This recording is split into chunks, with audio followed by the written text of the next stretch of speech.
A woman steps off a train into darkness, her future promised in letters that never came true. A widower guards his broken heart behind silence. A little girl hasn't spoken since her mother died, until the moment a stranger tries to leave.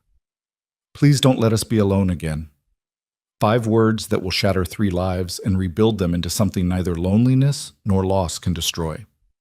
This is the story of a homestead at the edge of nowhere, where the summer heat burns everything except the truth. Sometimes the family you need finds you in the dust, the dark, and the desperate choice to stay. Drop a comment with your city. Let's see how far this story travels. The train lurched to a stop with a metallic shriek that cut through the Nevada night like a blade through silk. Lydia Hale pressed her gloved hand against the window, peering through the smudged glass into a darkness so complete it seemed to swallow the stars themselves. The depot, if one could call it that, was little more than a weathered platform, and a single building with half its shutters hanging loose, swaying slightly in the hot wind that carried the scent of sagebrush, and something older, something that tasted like disappointment. She was the only passenger to disembark. The conductor, a grizzled man with tobacco-stained teeth, helped her down with her 2 worn carpet bags and a trunk that contained everything she owned in the world. "You sure about this, miss?" he asked, his voice rough with concern that came too late to matter. "Ain't much out here. Town's practically empty these days. Silver dried up 2 years back." "I'm expected," Lydia said, though her voice trembled with less conviction than she'd intended. She straightened her traveling dress, a faded blue cotton that had once been fine, but now bore the unmistakable marks of a life coming undone at the seams. "Mr. Patterson should be here." The conductor glanced around the empty platform, then back at her with eyes that held too much knowledge of broken promises. "Well, I hope so, miss. I surely do." He tipped his hat and climbed back aboard. Within minutes, the train was pulling away, its whistle mournful in the vast emptiness, leaving Lydia standing alone with her luggage and the growing certainty that something had gone terribly wrong. The station building was dark, its door locked. A handwritten sign tacked to the wood read, "Closed. No agent on duty." Lydia's heart, already tight with anxiety, constricted further. She'd traveled for 6 days from Philadelphia, each mile taking her farther from everything familiar, drawn by letters written in careful script that promised partnership, respectability, a chance to start again after the scandal that had destroyed her reputation and left her with nowhere else to turn. "Dear Miss Hale, I am a merchant of good standing in Carson Springs, Nevada territory. I seek a woman of quality to be my wife. I can offer you a comfortable home, security, and the respect of our community. If you're willing to venture west, I believe we could build a prosperous life together. Yours in anticipation, Gerald Patterson." She'd written back immediately. What choice did she have? At 26, with her father dead and her brother's wife making it clear she was no longer welcome in their Philadelphia home, the advertisement page had become her only Bible. Gerald Patterson's letters had arrived monthly, each one more encouraging than the last, until finally he'd sent money for the train fare and instructions to arrive on this date, at this station where he would be waiting. But he wasn't. Lydia sat on her trunk and waited as the night deepened and the heat that had been unbearable during the day settled into something merely oppressive. Cicadas sang their rhythmic chorus in the darkness beyond the platform. Once she heard footsteps and stood hopefully, but it was only a drunk stumbling past, muttering to himself. He didn't even glance her direction. By midnight, she accepted what her gut had been telling her for hours. Gerald Patterson wasn't coming. Perhaps he'd never intended to come. Perhaps he'd found someone else. Or perhaps, and this thought made her stomach turn, the letters themselves had been some kind of cruel game, a way for a lonely man to feel connected to something without ever having to risk anything real. She couldn't stay at the station. That much was clear. The drunk had frightened her, and there was no telling who else might wander past a woman alone with luggage that marked her as an outsider, possibly with money. Carson Springs, what she could see of it, consisted of perhaps 20 buildings, half of them clearly abandoned, their windows dark as dead eyes. The hotel she'd spotted from the train had looked marginally operational, but she'd counted her remaining money 3 times during the journey and knew she had perhaps enough for 2 nights' lodging and a few meals. Then nothing. Nothing. The word echoed in her mind like a death knell. She'd burned every bridge to come here, trusted every promise in those letters. And now she was stranded in a dying town in the middle of the Nevada desert with no one expecting her, no one to help her, and nowhere to go. Lydia stood, her legs stiff from sitting, and looked past the town toward the dark expanse of prairie beyond. That's when she saw it, a small point of light, distant and wavering, like a candle flame viewed through water. A lantern, perhaps. It seemed to hover at the very edge of where civilization gave up and wilderness began. She shouldn't have been drawn to it. Every practical instinct she possessed screamed that walking into the desert darkness toward an unknown light was the act of a desperate woman with no sense of self-preservation. But desperation, Lydia was discovering, had a way of drowning out practical instincts. The light suggested life, habitation, possibly someone who might help her, or at least tell her what had become of Gerald Patterson. She couldn't carry everything. After a moment's hesitation, she hid her trunk behind the station building, covering it with some old canvas she found discarded nearby. She took one carpet bag with her most essential possessions, a change of clothes, her mother's Bible, the letters from Patterson, and the small amount of money she had left sewn into the lining. The walk was longer than it looked. Distance played tricks in the clear desert air, and the light that had seemed a 10-minute stroll away remained stubbornly distant as Lydia walked, stumbled, really, through the darkness. The heat radiating from the ground made the air shimmer even at night, and her dress clung to her back with sweat. She'd been traveling for nearly a week, sleeping in train seats, eating sporadically, and the accumulated exhaustion was beginning to make her dizzy. Twice she nearly turned back, but each time the light flickered ahead like a promise, and she kept going. It must have been nearly 1 in the morning when she finally reached the source, a small homestead consisting of a single-story house with a sagging porch, a barn that leaned slightly to one side, and a few other outbuildings she couldn't make out clearly in the darkness. The lantern hung from a post near the house, attracting moths that spiraled around it in their ancient, doomed dance. Lydia stood at the edge of the property, suddenly uncertain. What was she doing? She couldn't just knock on a stranger's door in the middle of the night and expect, what, charity? Rescue? The man who lived here probably had a shotgun and no patience for unexpected visitors. She should leave. Come back in daylight, perhaps. Or better yet, return to town and figure out some other solution. But even as she thought it, her legs gave way. The world tilted sideways and she found herself on her knees in the dust, her carpet bag falling beside her. The heat, the hunger, the fear, the exhaustion of the past week, it all crashed over her at once, and she couldn't find the strength to stand back up. "Help!" she tried to call out, but her voice came out as barely a whisper. "Please, I need—" The door to the house opened, and a man's silhouette appeared, backlit by lamplight from within. He was tall, broad-shouldered, and he held what might have been a rifle. "Who's there?" His voice was hard, suspicious. "This is private property. State your business or move on." Lydia tried to answer, tried to stand, but her body refused to cooperate. The world was spinning now, the lantern light splitting into multiple flames that danced and merged. She heard footsteps approaching, rapid now, and then the man was crouching beside her, his hand on her shoulder. Ma'am, are you hurt?" The hardness in his voice had shifted to concern, reluctant but real. Up close, she could see his face, weathered, probably in his mid-30s, with dark hair that needed cutting and eyes that looked like they'd forgotten how to trust anything. "What are you doing out here?" "The train," Lydia managed. Someone was supposed to meet me, but no one came." The words were tumbling out disconnected, her mind struggling to organize them properly. "I saw your light. I'm sorry. I shouldn't have. I just didn't know where else." "You walked from town? At night?" He sounded incredulous. "That's near 3 miles across open ground. Lord." He caught himself, clearly torn between irritation and something that might have been pity. "Can you stand?" "I don't think so. I'm sorry. I'm so sorry." Tears were threatening now, which made everything worse.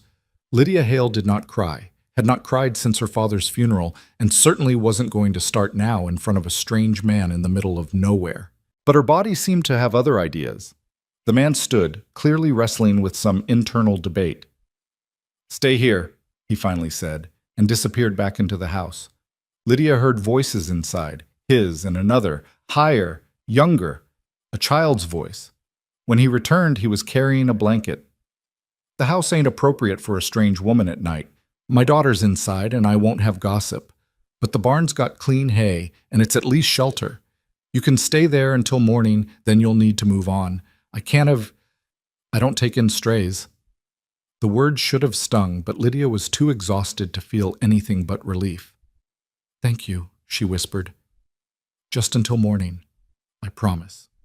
He helped her up, his hands surprisingly gentle despite the roughness in his voice, and half carried her to the barn. The interior smelled of hay and horses, clean and somehow comforting.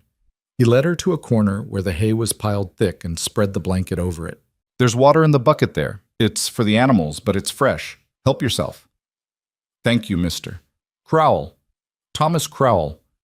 He hesitated, then added, Don't thank me yet. Come morning, you'll need to head back to town and find proper arrangements. I've got enough troubles without adding a stranger to the mix. Of course. I understand. Lydia sank onto the hay, and it felt like the most comfortable bed she'd ever known. I'm Lydia Hale. And I truly am grateful, Mr. Crowell, whatever you might think. He grunted something that might have been acknowledgement and turned to leave. At the door, he paused. What brought you out here? To Nevada, I mean, if you don't mind my asking. I was supposed to marry a man named Gerald Patterson. He advertised for a wife, wrote me letters, sent money for the journey. She laughed, a hollow sound. Except he wasn't at the station like he promised. No one knew where to find him. And here I am. Thomas's face darkened. Patterson? Gerald Patterson? Hope flared in Lydia's chest. You know him? I know of him. Thomas's voice had gone cold. He left Carson Springs 4 months ago, owed money all over town and cleared out in the night. Some say he headed to California, others to Denver. Either way, he's long gone. The words landed like physical blows. 4 months. The letters had been coming regularly until just 6 weeks ago. Had they all been lies? Had Patterson been planning his departure even as he wrote to her about their future together? I see, Lydia said softly, though she saw nothing except the ruins of the last hope she'd been clinging to. I'm sorry, Thomas said, and this time his voice held genuine sympathy. That's a hard thing. But come morning, you'll want to see if the station agent can help you arrange return passage. Carson Springs ain't got much to offer a woman alone. He left before she could respond, pulling the barn door shut behind him and leaving her in darkness broken only by the thin lines of moonlight between the boards. Lydia lay back on the hay, staring up at shadows, and finally let herself feel the full weight of her situation. She was 26 years old, alone in the Nevada desert, with no money for return passage, no family who would take her back, and no prospects of any kind. She'd gambled everything on the promises of a man who'd apparently been a fraud from the beginning.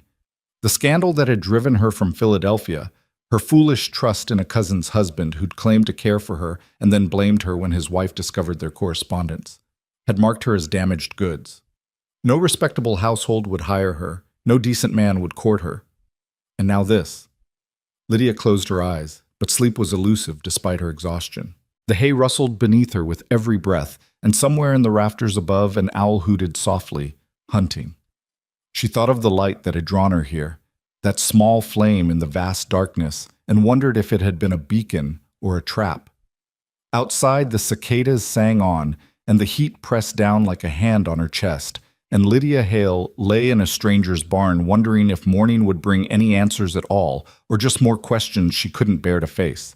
She must have slept eventually, because when she opened her eyes again, thin gray light was seeping through the barn boards, and she could hear movement from the direction of the house.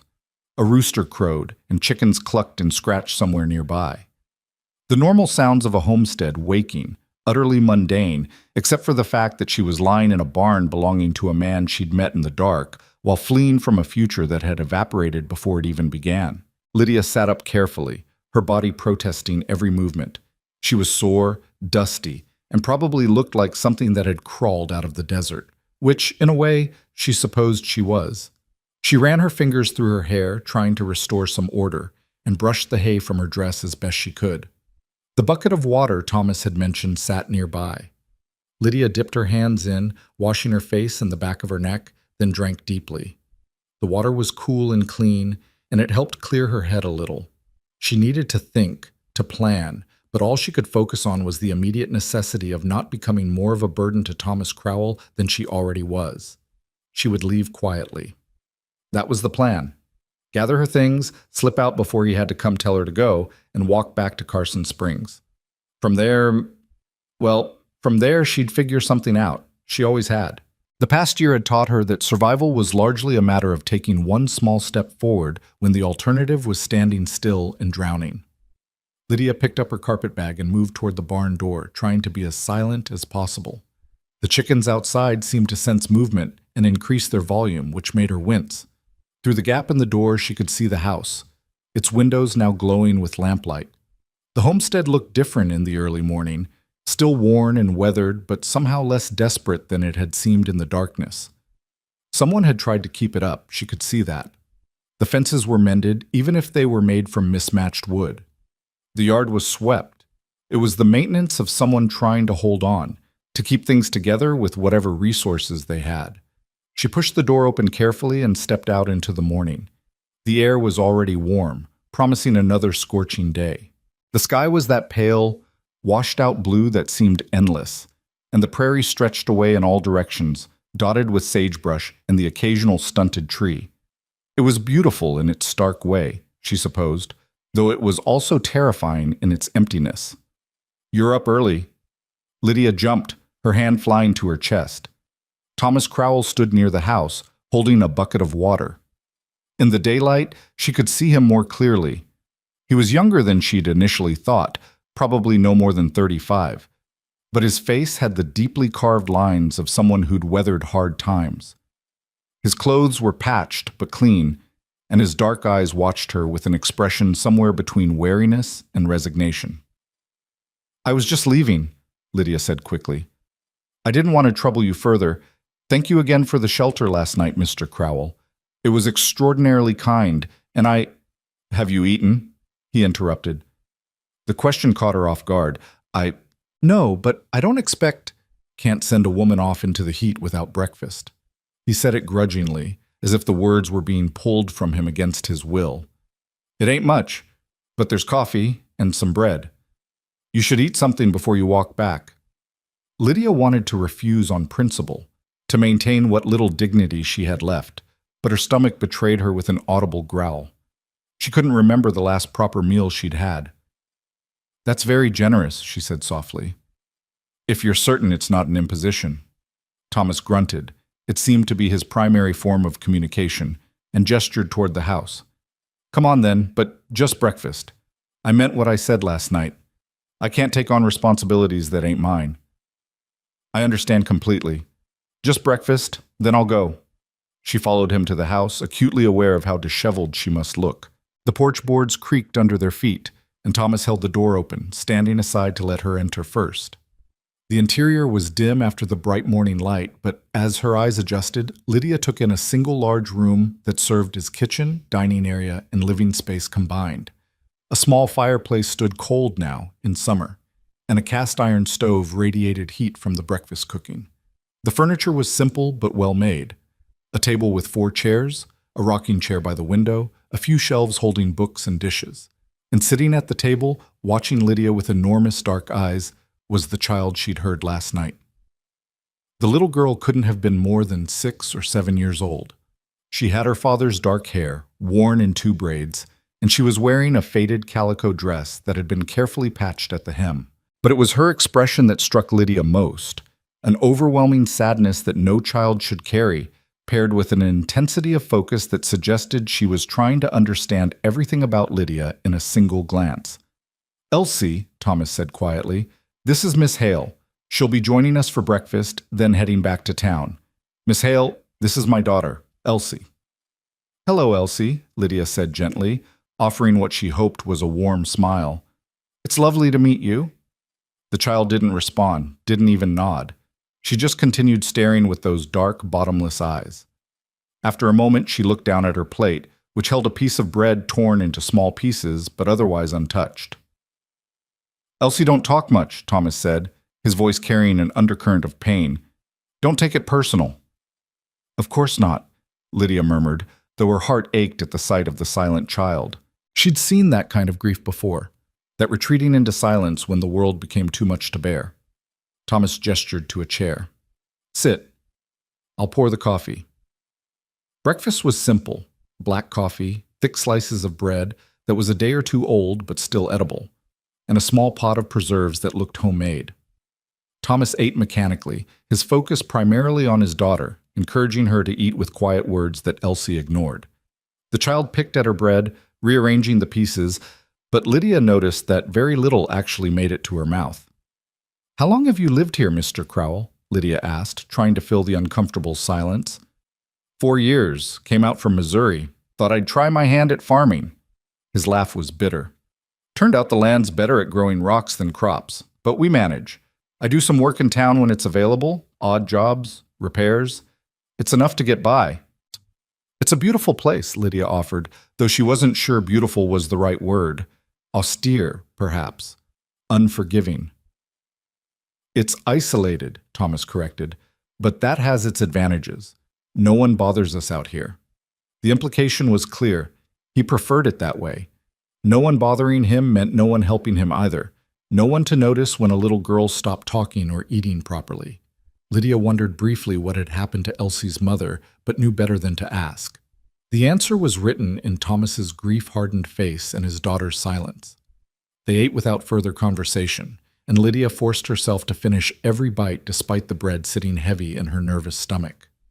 She'd need the energy for the walk back, and who knew when she'd eat again. When she'd drained the last of her coffee, Lydia stood. "Thank you again, Mr. Crowell, for everything. I'll get my bag from the barn and be on my way." Thomas nodded, already rising to clear the dishes. Elsie remained at this table, her bread still mostly untouched, watching Lydia with that same intense, unreadable gaze. Lydia smiled at the child. "Goodbye, Elsie. It was nice meeting you, even if it was brief." The little girl's expression flickered, something that might have been sadness or maybe just curiosity, but still she said nothing. Outside, Lydia retrieved her carpet bag from the barn and stood for a moment, looking back at the small homestead. In the morning light, it seemed even more remote, perched at the edge of civilization like a ship anchored in a vast sea. She thought of Thomas and Elsie, alone out here, each locked in their own private grief, and felt a pang of something that might have been kinship. She understood loneliness, understood the way loss could hollow you out and leave you going through the motions of living without quite remembering how to feel alive. But it wasn't her place to do anything about it. She was a stranger passing through, and Thomas Crowell had made it abundantly clear that he didn't want or need her help. Lydia adjusted her grip on the carpet bag and turned toward town, squinting against the sun that was already climbing higher, already turning the day hot and harsh. She'd taken perhaps 10 steps when she heard it. The creak of the door, then running footsteps, light and quick across the packed dirt. She turned just in time to see Elsie racing toward her, barefoot, her braids flying.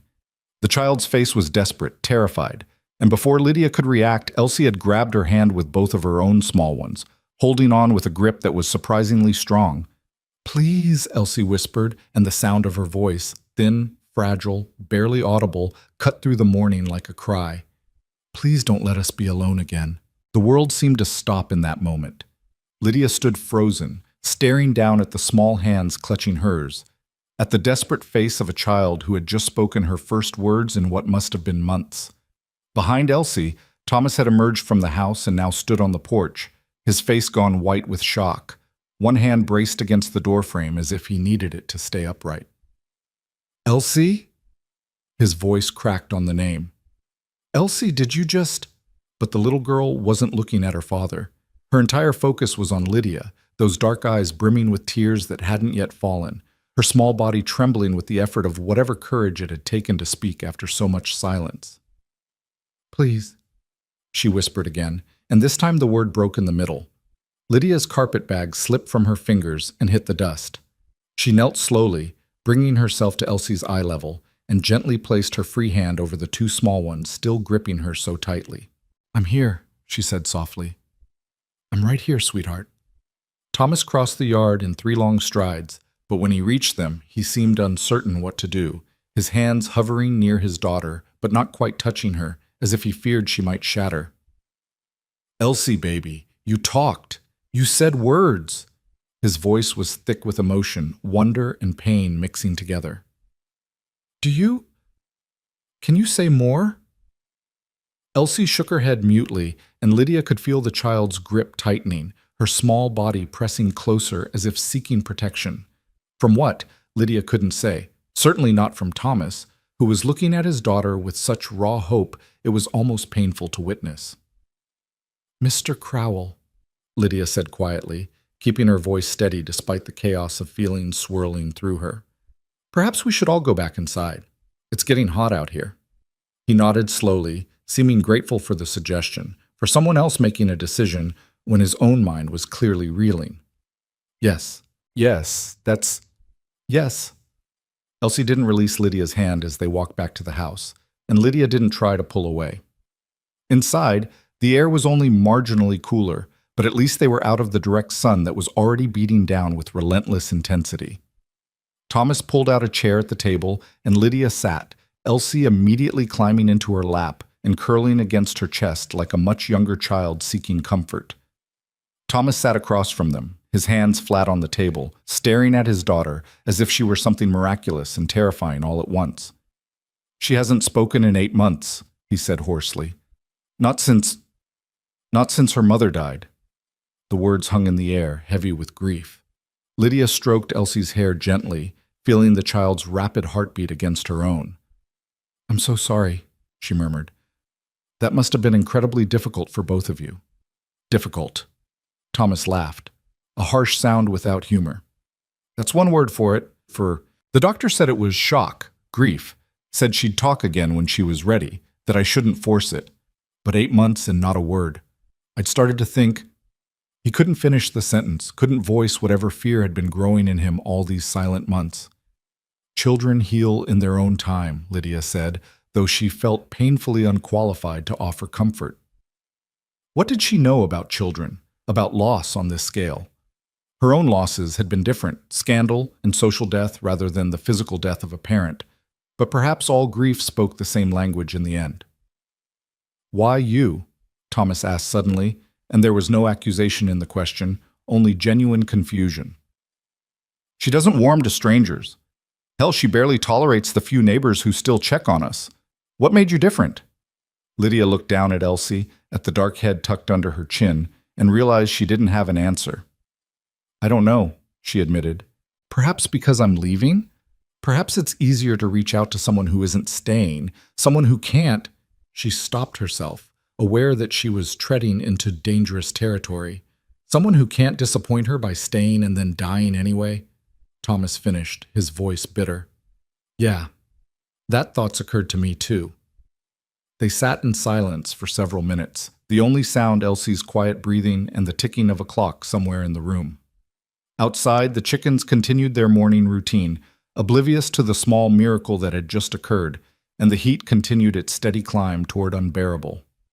"You can't leave now," Thomas said finally, and it sounded like the words were being torn from somewhere deep inside him. "I know what I said before, know I made it clear you couldn't stay, but—" He gestured helplessly at his daughter, still clinging to Lydia like a lifeline. "Look at her. She spoke because of you. If you leave now after she just found her voice again, I don't know what it'll do to her. Mr. Crowell, I appreciate the impossible position this creates, but I can't just— I'll pay you." The words came out fast, desperate. "I don't have much, but I can pay you something. You could help with Elsie, with the house, just for a while, just until she's more stable. Please." Lydia's mind raced. A job, even a temporary one, would solve her immediate problem of having nowhere to go and no money. But working in a man's home, living under his roof, would raise questions she wasn't sure either of them could answer satisfactorily. "People would talk," she said carefully. "A single woman living with a widower. It wouldn't look proper. The nearest neighbor is 4 miles away, and they mind their own business. The town's too busy dying to care about gossip." Thomas leaned forward, his eyes intense. "I'm not asking for propriety, Miss Hale. I'm asking for my daughter's life back." Put that way, how could she refuse? And truthfully, where else did she have to go? Back to Philadelphia, to a family that had made clear she was an embarrassment? To another town, another attempt at finding work while carrying the stain of scandal? At least here, in this remote corner of nowhere, no one knew her story. No one knew what she'd fled from. Just until she's speaking more regularly, Lydia said, hearing herself agree, even as part of her screamed that this was another mistake, another promise that would end badly. A few weeks, perhaps, until you're both more settled. The relief on Thomas's face was immediate and profound. Thank you. Thank you, Miss Hale. I know it's asking a lot. I know I have no right, but thank you. Elsie stirred in Lydia's lap, pulling back just enough to look up at her face. The child's eyes held a question, and Lydia found herself smiling despite everything. I'm going to stay for a little while, sweetheart. Would that be all right with you? Elsie didn't answer with words, but she nodded once, firmly, and that small gesture felt like a contract being signed, a promise being made that Lydia wasn't entirely sure she could keep. The rest of that first day passed in a strange blur of domestic activity. Thomas showed Lydia the small room off the main living space that had belonged to Elsie's mother, now shrouded in dust and grief. The bed was made, but the covers looked undisturbed for months. A few dresses still hung on pegs on the wall, and a hairbrush sat on a small table, strands of brown hair still caught in its bristles. I couldn't bring myself to clear it out, Thomas said from the doorway, not entering. Seemed wrong somehow, but you can use it, change whatever you need to. His voice caught. She'd want someone to get use out of it. Lydia touched the quilt on the bed, feeling the careful stitching, the hours of work someone had put into making this room a home. What was her name? She asked gently. Sarah Crowell. Thomas's hands clenched at his sides. She was strong, Miss Hale, stronger than me in most ways. But the fever came on so fast, and by the time I got the doctor out here, there was nothing anyone could do. She died in that bed, with Elsie sitting right outside the door, listening to everything. Horror washed through Lydia. Elsie heard her mother die? I didn't know she was there until it was too late. I told her to stay in the barn to wait for me there, but she must have snuck back to the house. Thomas's face was haggard with remembered anguish. When I came out to tell her, she was just sitting against the wall, staring at nothing, and she hasn't spoken since. Not until this morning. I'm so sorry, Lydia whispered, inadequate words for such tremendous pain. She wanted to say more, to offer some comfort, but what comfort existed for a loss like that? Thomas nodded stiffly. I'll leave you to settle in. Elsie's probably in her room.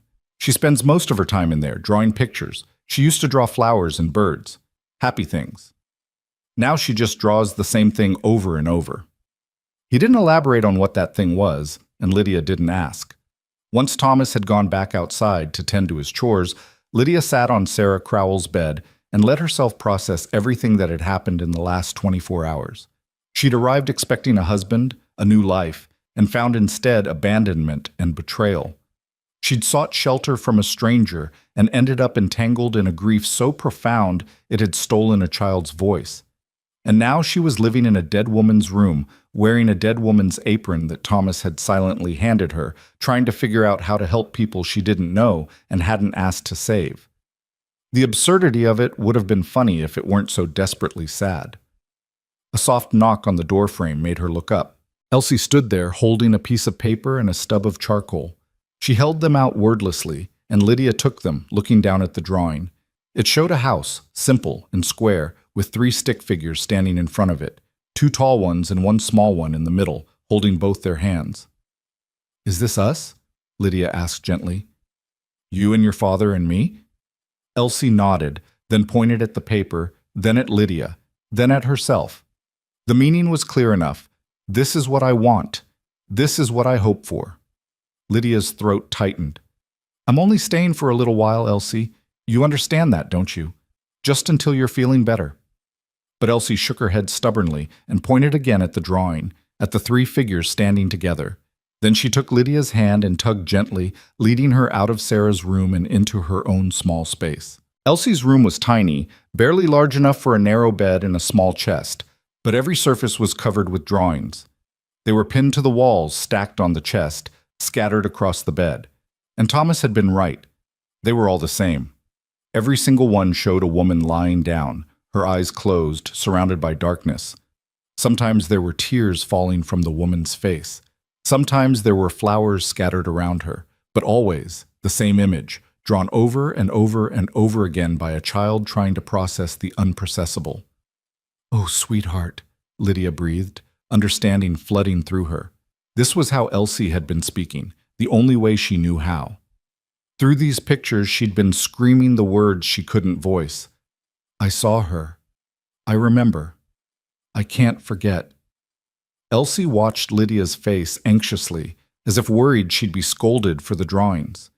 Instead, Lydia knelt and pulled the child into a tight embrace. "It's all right to miss her," she said softly. "It's all right to feel sad. And it's all right to draw these pictures if they help. Your mother loved you so much, Elsie. I can tell just from being in her room, from seeing how carefully she made everything. That love doesn't go away just because she did."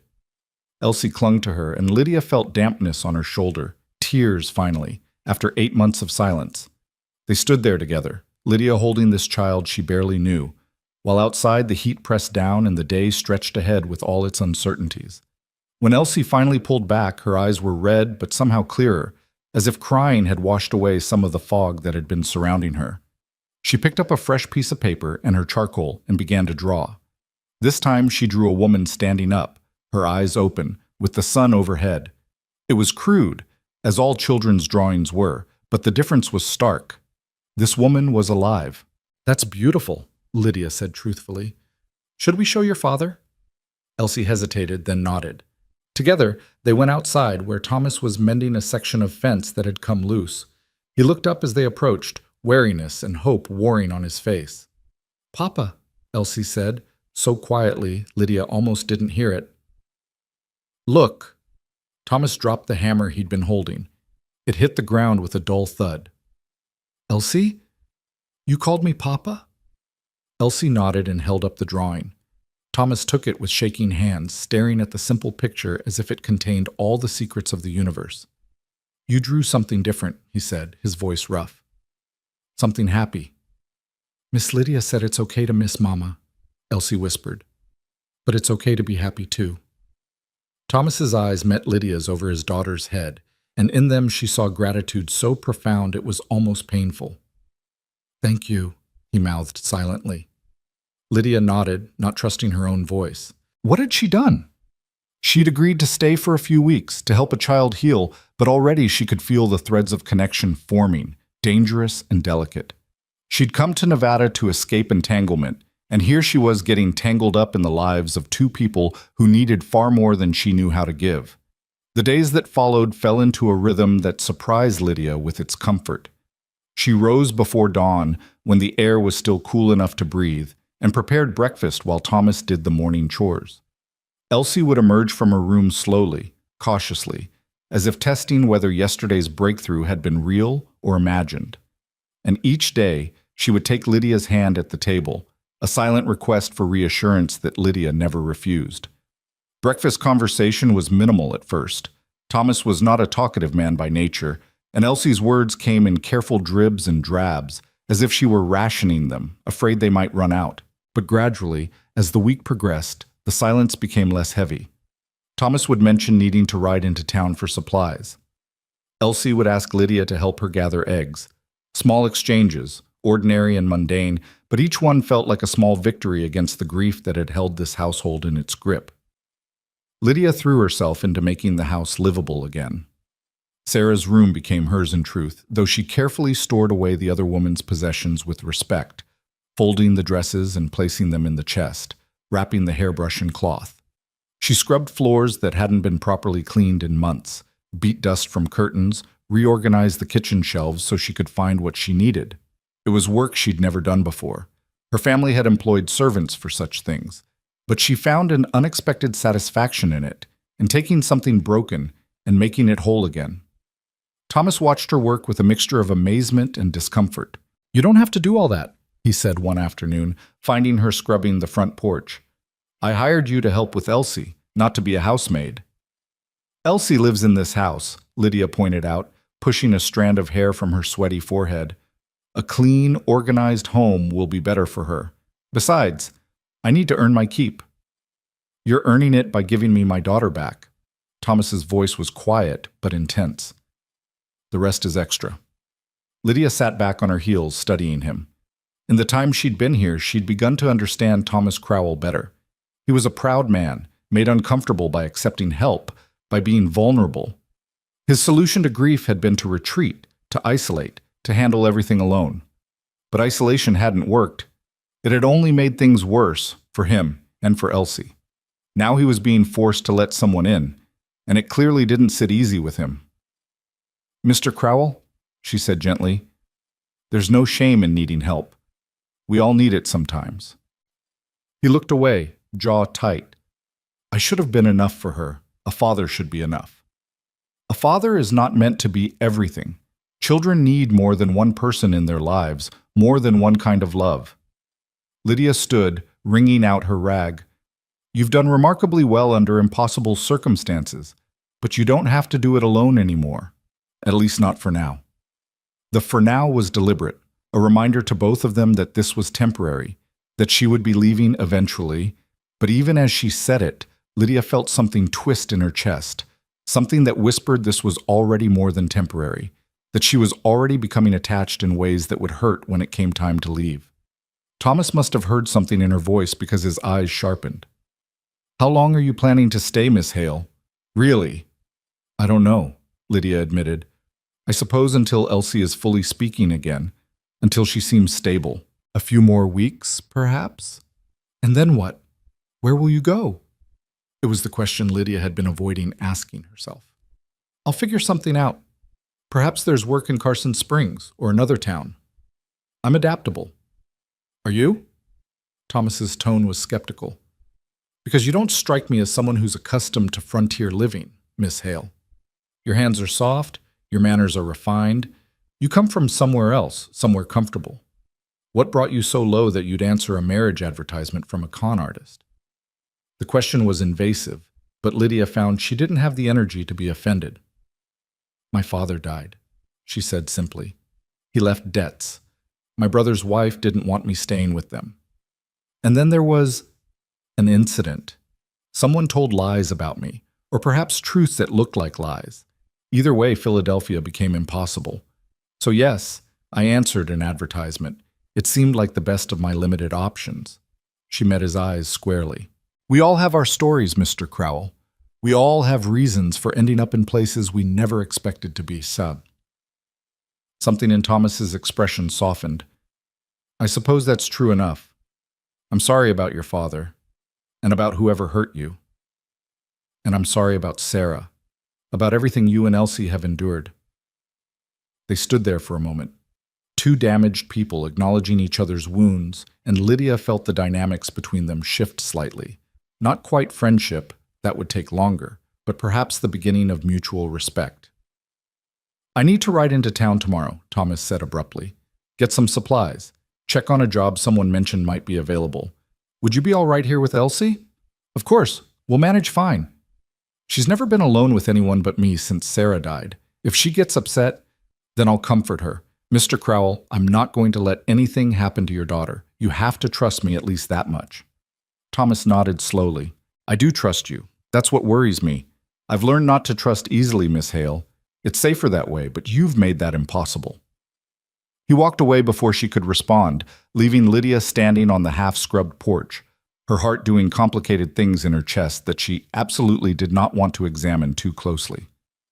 That evening, after supper was cleared and Thomas had gone to check on the animals one last time, Lydia sat with Elsie in the rocking chair by the window. The child was teaching her a hand-clapping game, something her mother had apparently taught her, and Elsie's giggles, soft and rusty from disuse but genuine, filled the room like music. "Miss Lydia?" Elsie said when the game ended. "Are you going to be my new mama?" The question hit Lydia like a physical blow. "Oh, sweetheart, no, I'm helping for a while, that's all. But I want you to stay. Papa likes you, I can tell. Your father is grateful for the help. That's different from—" "Elsie, this is complicated." "Why?" The child's logic was simple, unburdened by adult understanding of social conventions and appropriate behavior. "You don't have anywhere else to go. Papa needs help. I want you here. Why can't you just stay?" Because staying meant attachment, and attachment meant pain when things inevitably fell apart, because Lydia had learned the hard way that happily ever after was a fairy tale, not a reality. Because she couldn't bear to care for these people and then have something tear them all apart again. But she couldn't say any of that to a 7-year-old girl who'd already lost too much. "We'll see," Lydia said instead, the coward's answer. "For now, let's just take things one day at a time. Can you do that?" Elsie looked disappointed but nodded. "One day at a time," she repeated solemnly. Then, "Will you sing to me? Mama used to sing before bed. I don't know what songs your mama knew. Any song. Just something pretty." So Lydia sang, her voice uncertain at first but growing stronger, an old lullaby her own mother had sung decades ago. Elsie's eyes drifted closed, her breathing evening out, and by the time Thomas came back inside, Lydia was still sitting in the rocking chair holding his sleeping daughter, tears running silently down her own face for all the mothers lost, all the children left behind, all the makeshift families trying desperately to hold together in a world that seemed determined to tear everything apart. Thomas crossed the room quietly and lifted Elsie from Lydia's arms. "I'll put her to bed," he whispered. When he returned, he found Lydia still in the chair, wiping her eyes. "Are you all right?" he asked, his voice uncharacteristically gentle. "I'm fine. Just tired, I think. It's been an emotional few days."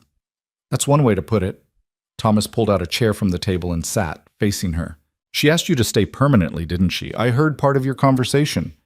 "Yes, I tried to explain—" "I know, and you were right to manage her expectations. But Miss Hale, I need to ask you something, and I need you to answer honestly." He leaned forward, his expression serious. "If you do decide to leave, will you give us warning? Will you let me prepare Elsie? Talk to her about it first? I can't have her waking up one morning and finding you gone the way she found Sarah gone. I can't survive her going silent again." The weight of that responsibility settled on Lydia's shoulders like a stone. "I promise," she said quietly. "Whatever happens, I won't just disappear.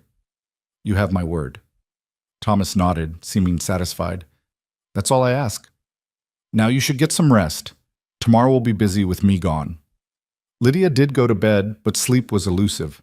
She lay in Sarah's room, in her room now, she supposed, and stared at the ceiling, listening to the house settle around her. Somewhere in the distance, a coyote howled, and the sound was so lonely it made her chest ache. She'd come to Nevada running from one disaster and had stumbled straight into another. The difference was that this disaster wasn't of her own making, and maybe, just maybe, she could actually help fix it instead of making it worse. The question was whether she had the courage to try, knowing that success would mean getting attached to people she'd eventually have to leave, and failure would mean hurting a child who'd already been hurt enough for 3 lifetimes. Outside, the night pressed close, and somewhere in the darkness, the future waited with all its terrible uncertainties, and Lydia closed her eyes and prayed for wisdom she wasn't sure she possessed and strength she definitely didn't feel. The morning Thomas left for town, Lydia woke to find Elsie already dressed and sitting on the porch steps, watching the horizon where her father had disappeared on horseback an hour before. The child's small frame was rigid with anxiety, her hands clasped tightly in her lap. "He'll be back before dark," Lydia said gently, sitting down beside her. "He promised, remember?" "Mama promised too," Elsie whispered. "She said she'd get better. She said not to worry." The words hung in the air between them, heavy with a child's understanding that promises could be broken, that the people you loved could leave without warning. Lydia put her arm around Elsie's thin shoulders and felt the girl lean against her, still watching that empty horizon. "Your father is strong and healthy. He's making a simple trip to town. That's very different from your mother being sick." Lydia chose her words carefully, knowing that false reassurance would only damage the fragile trust Elsie was beginning to place in her. "But you're right that we can't always know what will happen. All we can do is hope for the best and be here for each other while we wait." Elsie nodded against her shoulder. "Will you wait with me?" "Every minute," Lydia promised. "Now, how about we make today special? We could gather wildflowers from the prairie, or I could teach you a new song, or we could bake something sweet for your father's return. What sounds good to you?" "All of it," Elsie said, and there was a hint of her childhood showing through the grief, that simple desire to do everything at once that belonged to someone who hadn't yet learned about limitations and loss. They spent the morning gathering flowers, venturing farther from the homestead than Lydia had gone before. The prairie stretched endlessly in all directions, dotted with sage and scrub, and the heat was already building despite the early hour. Elsie knew the names of some of the wildflowers her mother had taught her, and spoke them in her quiet, careful way. Indian paintbrush, desert marigold, evening primrose that closed up tight against the morning sun. "Mama said the land looks harsh, but it's really full of beautiful things if you know where to look," Elsie said, holding up a cluster of tiny purple flowers Lydia couldn't name. She said people are like that too. Sometimes the ones who seem hardest have the most beauty inside. "Your mama was very wise," Lydia said, tucking a flower behind Elsie's ear. "And she was right. Your father might seem hard sometimes, but that's just because he's been hurt. Inside, he's full of love for you." "Is that why he doesn't smile much? Because he's hurt?" "Yes, I think so." Elsie considered this, picking more flowers with careful concentration. "Are you hurt too, Miss Lydia? Is that why you came here all alone?" The question was so direct, so innocent, that Lydia found herself answering honestly. "Yes, sweetheart. I'm hurt too. Different hurts than your father's, but hurts just the same." "Maybe that's why you understand," Elsie said with the simple logic of childhood. "Maybe hurt people can help each other better because they know what it feels like." Lydia felt something crack open in her chest, some protective shell she'd been carrying. "Maybe so," she managed. "Maybe that's exactly why." They returned to the house with arms full of flowers, and Lydia showed Elsie how to arrange them in jars of water, creating small explosions of color throughout the dim interior. Then they baked, Lydia working from half-remembered recipes her own mother's cook had made, Elsie helping measure and stir with the intense focus of someone performing an important task. The kitchen grew hot from the oven, but neither of them complained. There was something sacred in the work, in creating something sweet and nourishing together. By early afternoon, they had produced a somewhat lopsided cake that smelled of vanilla and hope. Elsie decorated it with some of the flowers, and they stood back to admire their handiwork. "Papa's going to love it," Elsie declared with satisfaction. "I'm sure he will. Now it's too hot to do much else. What do you say we rest in the shade, and I'll tell you a story?" They settled on the porch, Lydia in the rocking chair, and Elsie on a small stool at her feet, and Lydia found herself telling stories she'd half forgotten from her own childhood. Tales of clever girls who outwitted giants, of kind hearts rewarded, of families found in unexpected places. Elsie listened with rapt attention, occasionally asking questions, sometimes just sitting quietly with a small smile on her face.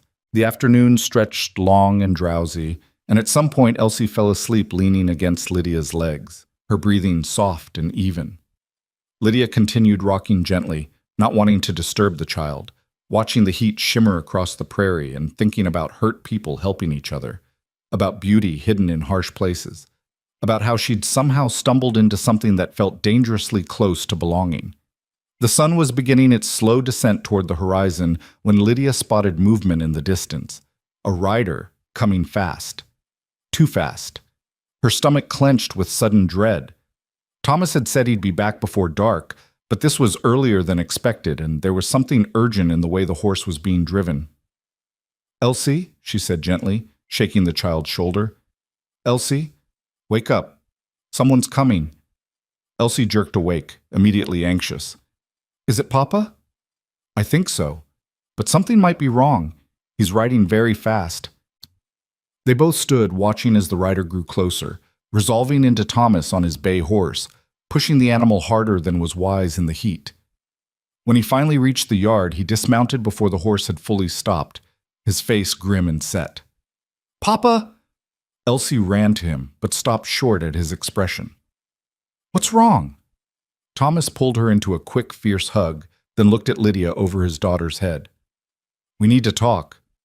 "Inside." Lydia's mouth went dry.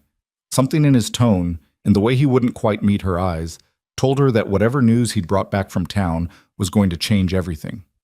She followed them into the house, her heart hammering against her ribs. Thomas waited until Elsie was settled at the table before he spoke. "I ran into the station master while I was in town.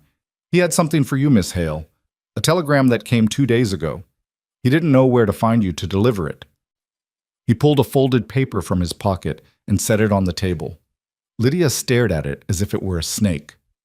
Who would be sending her telegrams? Her brother knew she'd left Philadelphia, but they'd parted on such poor terms that she couldn't imagine him reaching out. Unless something terrible had happened. Unless someone had died. With trembling hands, she unfolded the telegram and read the brief, impersonal message. Father's business partner. Confession. Stop. Debts cleared. Your name cleared. Stop. Return immediately. Stop. Brother. Lydia read it 3 times, the words refusing to make sense. Her father's business partner had confessed to something? The debts that had driven her from her home were cleared? Her name was cleared? She looked up at Thomas, confusion and shock warring on her face. I don't understand, she said. My father died owing money to half of Philadelphia. His partner, Mr. Thornton, he told everyone my father had been embezzling, that the business failure was entirely my father's fault. That's part of why I had to leave. The scandal was everywhere. But if he's confessed to something, sounds like maybe he was the one embezzling, Thomas said quietly, and he let your father take the blame. The implications crashed over Lydia like a wave.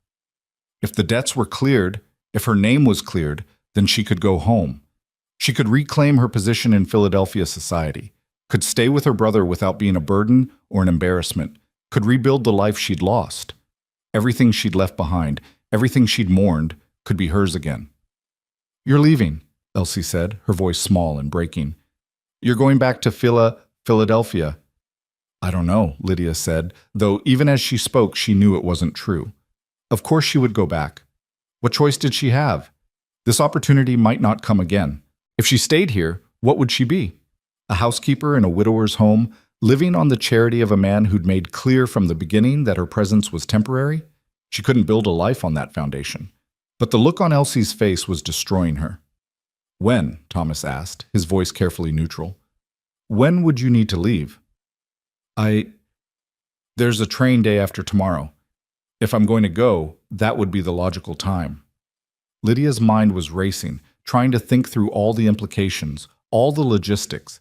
She'd need money for the fare, which she didn't have. She'd need to retrieve her trunk from where she'd hidden it at the station. She'd need to.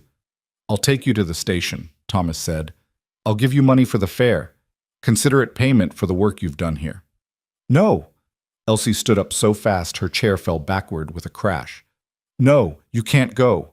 You promised you wouldn't leave without telling us first. You promised. Elsie, I did tell you. You said you'd give us warning. You said you wouldn't just disappear, said.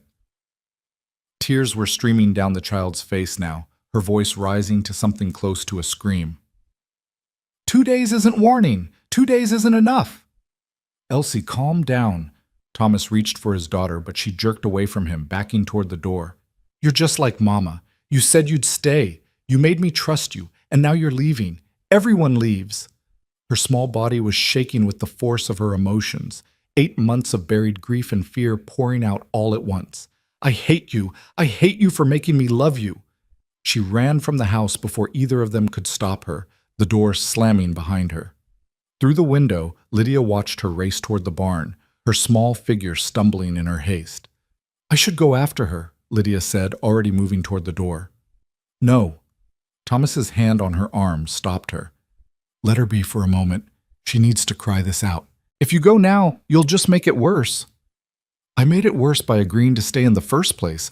Lydia's own tears were threatening now. You warned me at the beginning, Mr. Crowell. You said you couldn't take on responsibilities that weren't yours. I should have listened. I should have kept walking that first morning. But you didn't, and for a few weeks my daughter was happy again. She spoke. She laughed. That's more than I could have given her alone. Thomas's grip on her arm tightened slightly. You gave us that, Miss Hale. Whatever happens now, that gift can't be taken back.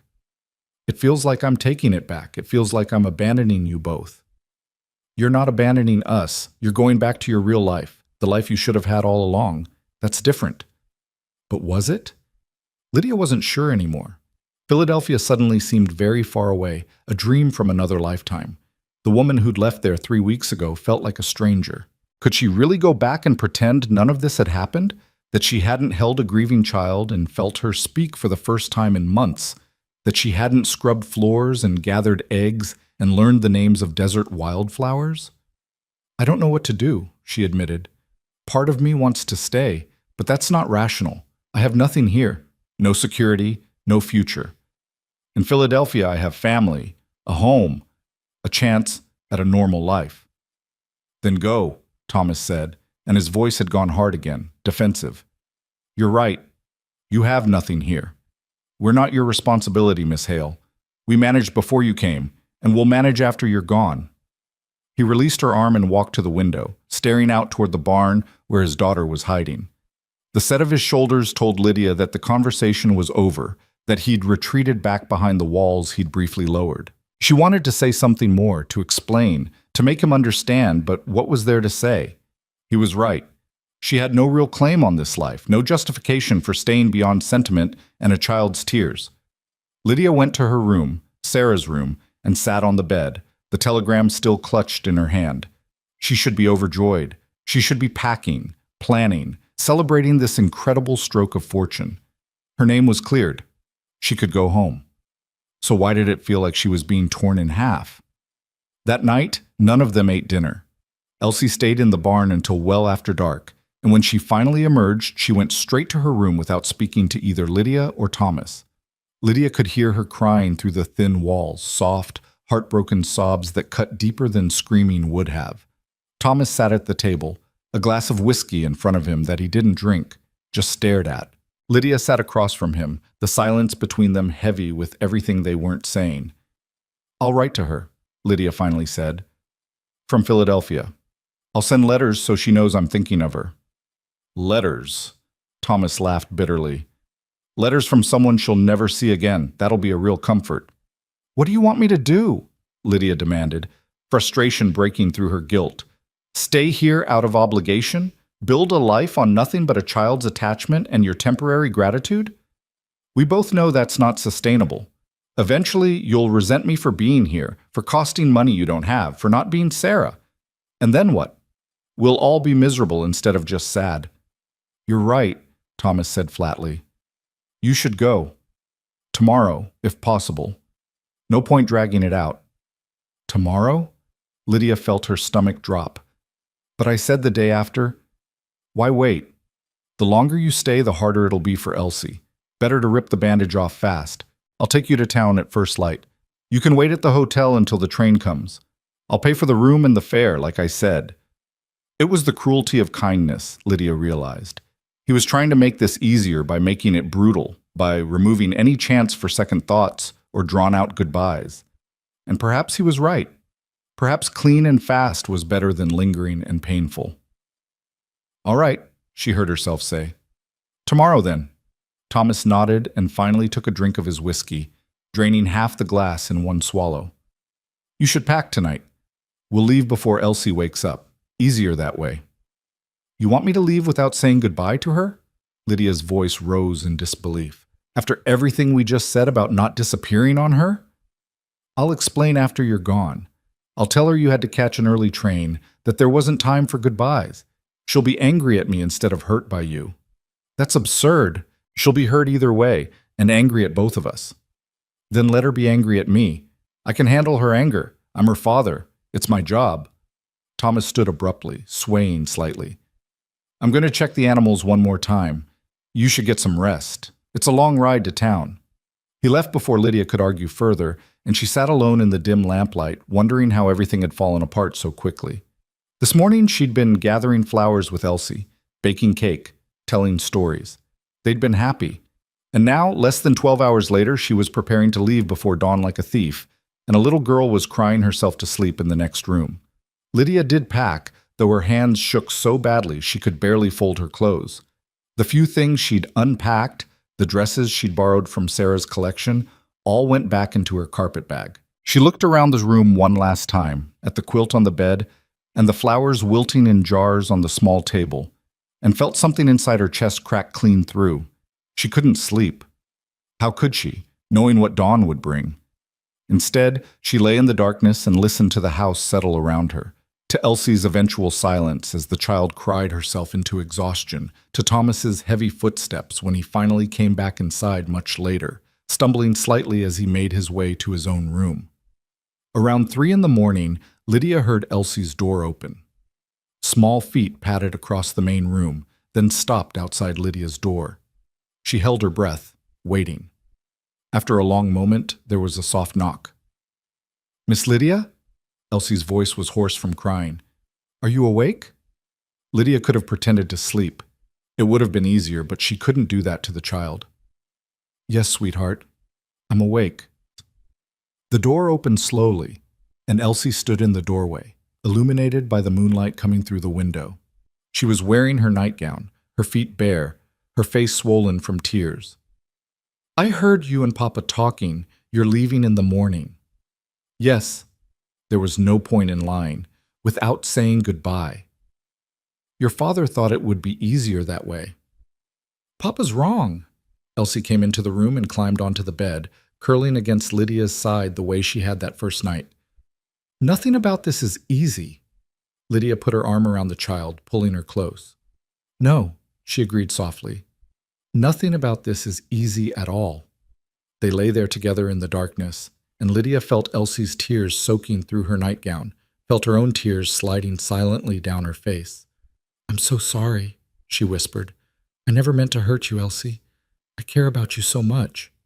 "Then stay." Elsie's voice was muffled against her shoulder. "If you really care, stay." "It's more complicated than that." "Why?" "Grown-ups always say things are complicated, but they're not. You either want to be here or you don't. You either want to be with us or you don't." "I do want to be with you, but wanting something doesn't always mean it's the right choice." "Why not?" The question was so simple, so devastatingly direct. Why shouldn't wanting something be enough reason to choose it? Because the world didn't work that way, Lydia wanted to say. Because security and social standing and family expectations mattered. Because building a life on emotion alone was foolish and dangerous. Because she'd already made that mistake once, trusting her heart over her head, and it had ended in scandal and exile. But looking down at Elsie's tear-stained face, at this child who'd lost her mother and was now losing the first person she'd trusted since, Lydia wondered if maybe she'd learned the wrong lessons from her past. Maybe the mistake hadn't been trusting her heart. Maybe the mistake had been trusting the wrong person. "I don't know," she finally admitted. "I thought I had all the answers, but now I don't know anything anymore." "Will you at least say goodbye tomorrow? Really say it," Elsie pleaded. "Don't just disappear while I'm sleeping. Please." Lydia thought of Thomas's plan, his belief that a quick, clean break would be better. But she also thought about promises made and trust given, about a child who'd already had too many people leave without proper goodbyes. "Yes," she said, "I promise. I'll wake you before I leave, and we'll say goodbye properly." Elsie nodded against her shoulder, then whispered, "I drew you something, for you to take with you, so you'll remember us." "I could never forget you, Elsie. Not ever." "Promise?" "I promise." They stayed like that until Elsie finally fell asleep, exhausted from emotion. Lydia carefully extracted herself and carried the child back to her own bed, tucking her in and pressing a kiss to her forehead. In the moonlight, Elsie looked younger than her 7 years, vulnerable and small, and Lydia had to turn away before the sight unmade her completely. Back in her own room, Lydia sat on the edge of the bed and watched the sky slowly lighten from black to gray. Dawn was coming, and with it the moment when she'd have to choose. Philadelphia meant safety, respectability, the chance to reclaim everything she'd lost. But staying meant uncertainty, possible scandal, and a life built on nothing but hope and the desperate need of two people who'd already been broken once. The smart choice was obvious. The safe choice was clear. So why did every instinct in her body scream that leaving would be the biggest mistake of her life? When the first pink light touched the horizon, Lydia heard Thomas moving in the main room, preparing for the journey to town. She stood slowly, picked up her carpet bag, and opened the door. He looked up, his face haggard, and she could see he hadn't slept either. "I'm ready," she said. He nodded and reached for his hat. "I'll saddle the horse. We can be in town by mid-morning if we leave now." "Wait." Lydia's voice stopped him at the door. "I need to wake Elsie. I promised her a real goodbye." Thomas's jaw tightened. "Miss Hale, I really think—" "I know what you think, but I made a promise, and I'm going to keep it. If that makes this harder, I'm sorry, but it's necessary." For a moment, she thought he might argue. Then he just nodded tiredly and went outside, leaving her to face the hardest goodbye of her life. Lydia went to Elsie's room and sat on the edge of the small bed, gently shaking the child's shoulder. "Elsie, wake up! It's time!"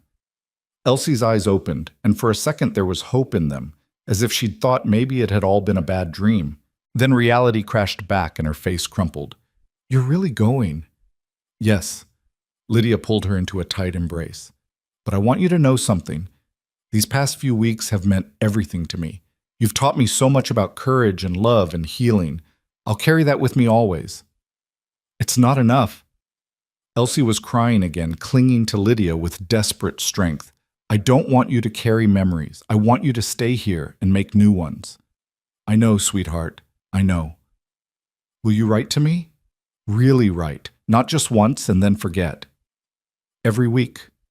I'll tell you about Philadelphia, and you can tell me about the prairie and the flowers and everything you're learning. Our friendship doesn't have to end just because I'm far away." But even as she said it, Lydia knew it was a lie.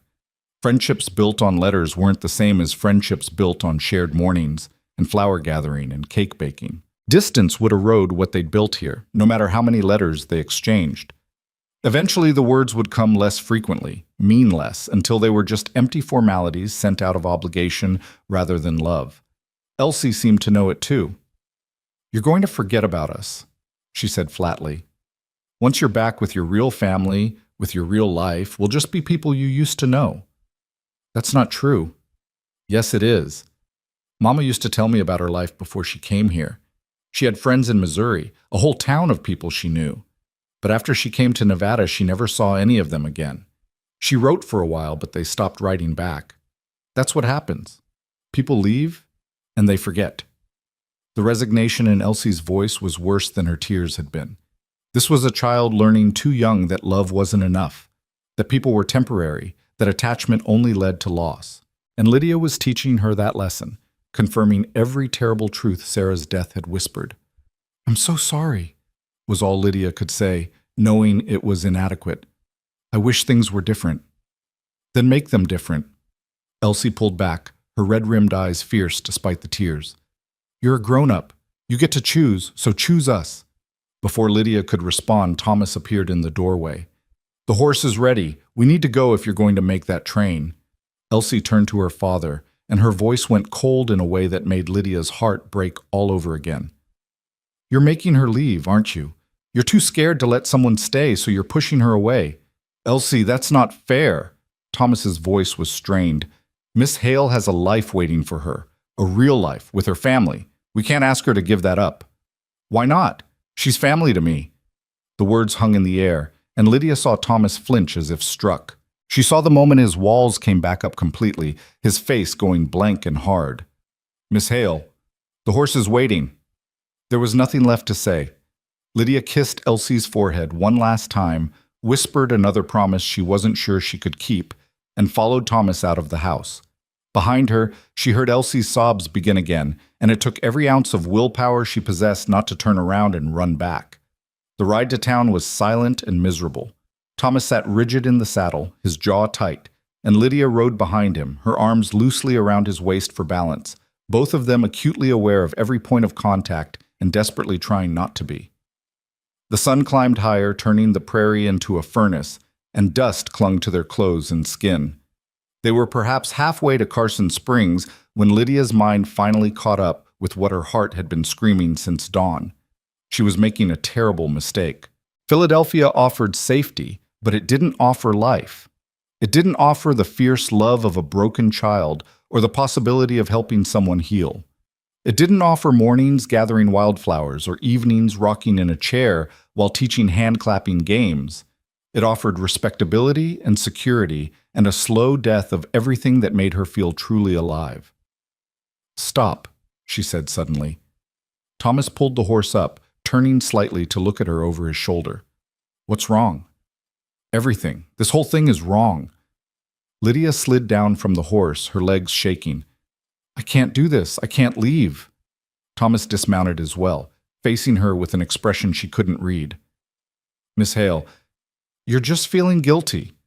Once you're back in Philadelphia, once you're with your family again, I'll be miserable, Lydia interrupted. I'll be safe and respectable and completely miserable. Thomas, Mr. Crowell, I don't want that life anymore. I want this one. This harsh, difficult, uncertain life where a little girl needs me and you need me, whether you'll admit it or not. You don't know what you're saying. I know exactly what I'm saying. For the first time in months, maybe years, I know exactly what I want. I want to stay. Thomas's face was a battlefield of emotions, hope and fear, and something else warring for dominance. And what about your family? Your name being cleared? You'd give that up? My brother made it clear I wasn't wanted even when I was blameless. Having my name cleared changes the social circumstances, not the personal ones. And as for the rest of Philadelphia society, Lydia laughed, surprised by how light she suddenly felt. I spent 26 years trying to meet their expectations, trying to be what they wanted me to be. And where did it get me? Betrayed and exiled. Maybe it's time I stopped living for their approval and started living for something real. This is real, Thomas said roughly. Too real. It's hard work and isolation and a future with no guarantees. You think you want it now, but give it 6 months of winter cold and summer heat, of making do with almost nothing, of being so far from everything you've known that you forget what civilization feels like. I know it won't be easy, but easy isn't what I need anymore. I need to matter. I need to be somewhere I'm not just tolerated, but genuinely wanted. Lydia stepped closer to him, searching his face. Tell me the truth, Thomas. Do you want me to go? Really want it? He looked away, his hands clenching at his sides. What I want doesn't matter. It matters to me. It should matter to you too. You know what I want? Thomas's voice rose, anger finally breaking through his control. I want my wife back. I want Sarah alive and healthy. I want my daughter to have never seen her mother die. I want the last 8 months to be a nightmare I can wake up from. But I can't have any of that. So what I want is irrelevant, Miss Hale. We deal with what is, not with what we wish could be. You're right, Lydia said quietly. We can't change the past, but we can choose the future. And I'm choosing this. I'm choosing to stay, to help, to be part of whatever family the three of us can build together. The question is whether you'll let me. Thomas finally looked at her again, and in his eyes she saw such desperate longing mixed with terror that it took her breath away. You'll regret it, he said hoarsely. 6 months from now, a year from now, you'll wake up and realize you've thrown away everything for a man you barely know and a child who isn't yours. Maybe. Or maybe I'll wake up and realize I finally found where I belong. Either way, it'll be my choice. Mine. Lydia reached out and took his hand, feeling it tremble slightly in hers. Let me make it, Thomas. Let me choose this life. For a long moment, they stood there in the blazing prairie sun, hands joined, the future hanging in the balance. Then Thomas's fingers tightened around hers, and she saw something in his face crack and crumble. All those walls he'd built coming down at once. Come back with me, he said, his voice raw. Come back home. Home. The word settled into Lydia's chest like a key finding its lock, and she found herself nodding, smiling despite the tears running down her face. Yes, let's go home. They rode back the way they'd come, faster now, urgent, and Lydia felt something like joy building in her chest, mixed with terror and relief, and a bone-deep certainty that this was right, that this was where she needed to be. When the homestead came into view, they saw Elsie sitting on the porch steps exactly where she'd been that morning, her small figure hunched in on itself. She looked up as they approached, and for a moment confusion flickered across her face. Then understanding dawned, and she was running, racing across the yard with a cry that was half sob, half laugh. Lydia barely had time to dismount before Elsie threw herself into her arms with such force they both nearly fell. "You came back!" Elsie gasped. "You came back! You came back!" "I came back," Lydia confirmed, holding the child tight, feeling Thomas's hand on her shoulder, the three of them forming a circle in the dust and heat and endless prairie light. "I'm not going anywhere, Elsie. This is where I belong." That night, after Elsie had finally fallen asleep, Exhausted from the emotional upheaval of the day, Lydia found Thomas sitting on the porch in the darkness, staring out at the prairie. The heat had barely diminished with sunset, and the air was thick and still, pressing down on everything like a weighted blanket. "May I join you?" she asked softly. He nodded, and she sat in the other chair, the wood creaking under her weight. For a long time, neither of them spoke. The silence between them had changed since morning. It was no longer the silence of strangers or even of people working together toward a common goal. It was something deeper, more complicated, threaded through with unspoken questions and possibilities that neither of them quite knew how to voice. "I need to send a telegram to my brother," Lydia finally said. "Let him know I won't be returning." "What will you tell him?" "The truth, I suppose. That I found work here, that I'm staying." She hesitated. "He won't understand. He'll think I've lost my mind, throwing away the chance to come home." "Have you?" Thomas asked quietly. "Lost your mind?" "Probably." Lydia laughed, but there was no humor in it. "Everything I was taught, everything I believed about what made a good life, security, social standing, family connections, I'm walking away from all of it. By any reasonable measure, I'm making a terrible choice." But I've spent my whole life making reasonable choices, and they left me alone and desperate, answering marriage advertisements from con artists. Maybe it's time I tried something unreasonable. She turned to look at him, his profile barely visible in the starlight. "We should talk about the practical aspects. I can't just live here indefinitely without some kind of arrangement. People will talk, even in a dying town." Thomas was quiet for a moment, his hands gripping the chair arms. "I've been thinking about that. There are a few options. I could pay you a wage as Elsie's governess and housekeeper, make it a proper employment situation. It's not much money, but it would be something. And what happens when people ask why a governess is living under your roof without any other staff? It still looks improper." "I know." Thomas's voice was strained. "The other option would be to... That is, we could..." He stopped, unable to finish the sentence. Lydia's heart began to pound. She knew what he was trying to say, what solution would silence any gossip and make her position secure. Marriage. The very thing she'd come to Nevada seeking, though from a different man and under vastly different circumstances. But suggesting marriage now, when they barely knew each other, when his wife had been dead less than a year, when everything between them was built on crisis and need rather than courtship and choice, it seemed almost obscene. "It's too soon," she said gently, "for both of us. You're still grieving, Sarah, and I'm still figuring out who I am outside of Philadelphia society. Getting married now would be for all the wrong reasons." The relief on Thomas's face was palpable. "You're right. Of course you're right. I just thought, people will talk regardless. At least if we were married, Elsie would be protected from the gossip." "Elsie will be fine. Children are more resilient than adults give them credit for." Lydia reached over and briefly touched his hand. "Let's take this slowly. I'll be your employee for now, and we'll deal with the gossip if and when it becomes a problem. The nearest neighbor is miles away, and the town is barely hanging on. I doubt anyone has the energy to care about the propriety of our arrangement. And if they do care, if the gossip gets bad, then we'll face it together, all three of us." She squeezed his hand once before releasing it. "I'm not afraid of gossip, Thomas. I lived through scandal in Philadelphia. Whatever Carson Springs can throw at us will be mild by comparison." He nodded slowly, and some of the tension left his shoulders. "I should warn you, it's going to be hard. Harder than these past few weeks. Winter here is brutal, and we barely scrape by even in good times. You'll be working from dawn to dusk, and there won't be any of the comforts you're used to." "I haven't been used to comforts in over a year. I think I can manage." Lydia stood, suddenly exhausted from the day's emotional roller coaster. "I should get some sleep. Tomorrow we start fresh, with everything out in the open." "Lydia?" Thomas's use of her first name stopped her at the door. "Thank you for coming back, for choosing us."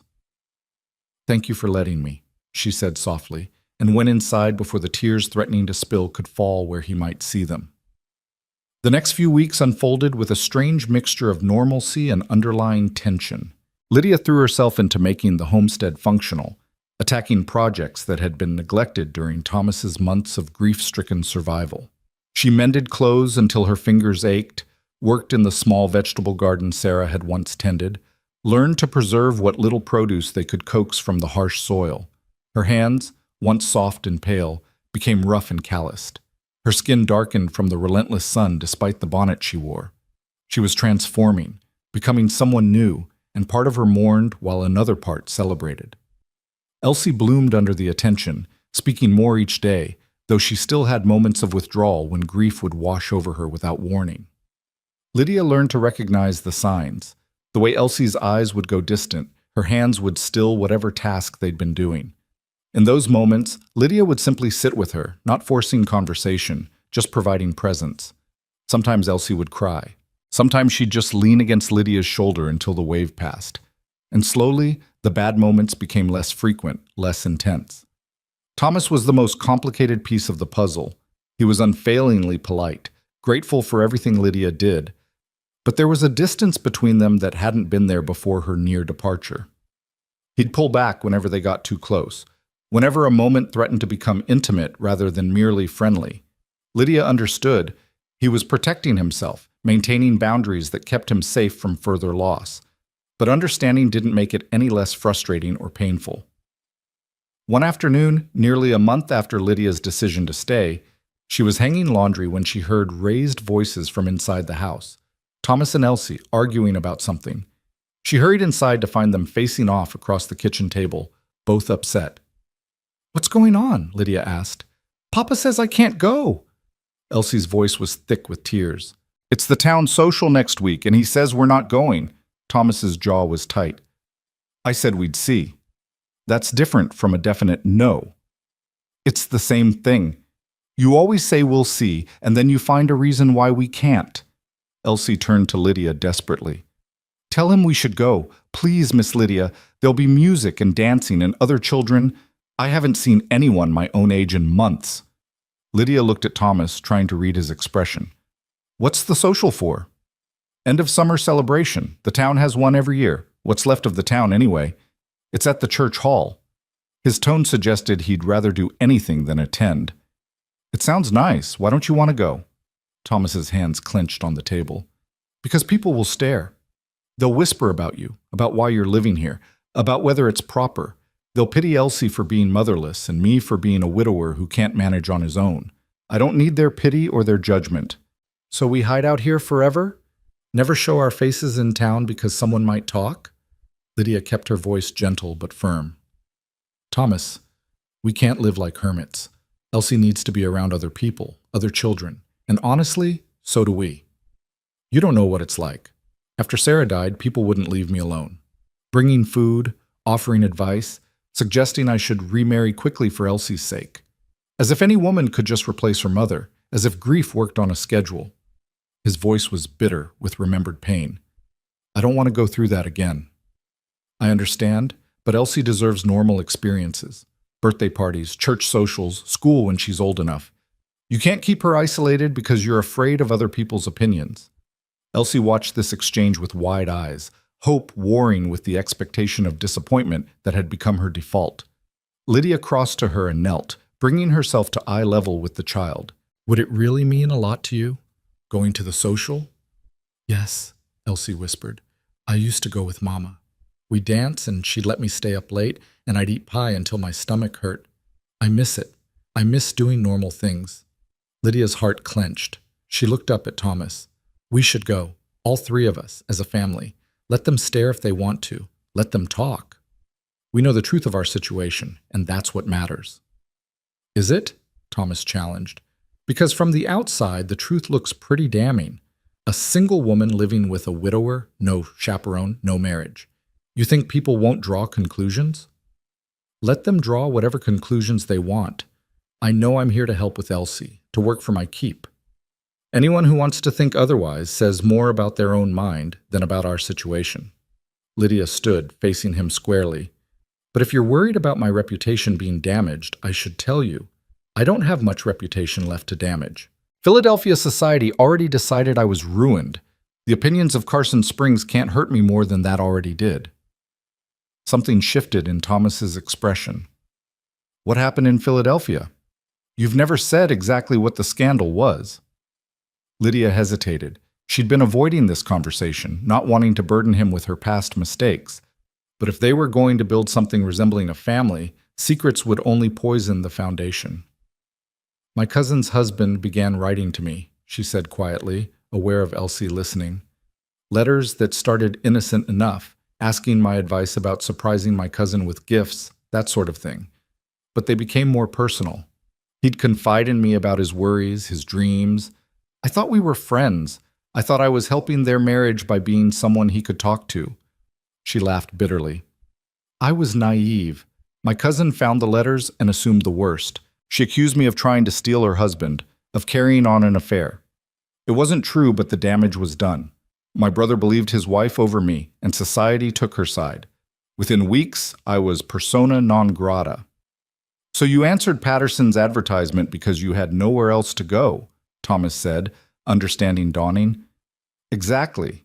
And look where it led me, to a stranger's barn in the middle of the Nevada desert, to a child who needed me, to a life I never could have imagined. Lydia managed a small smile. Maybe it was the best thing that could have happened. Elsie tugged on Lydia's sleeve. The people who said bad things about you were wrong. You're good. You're the best person I know.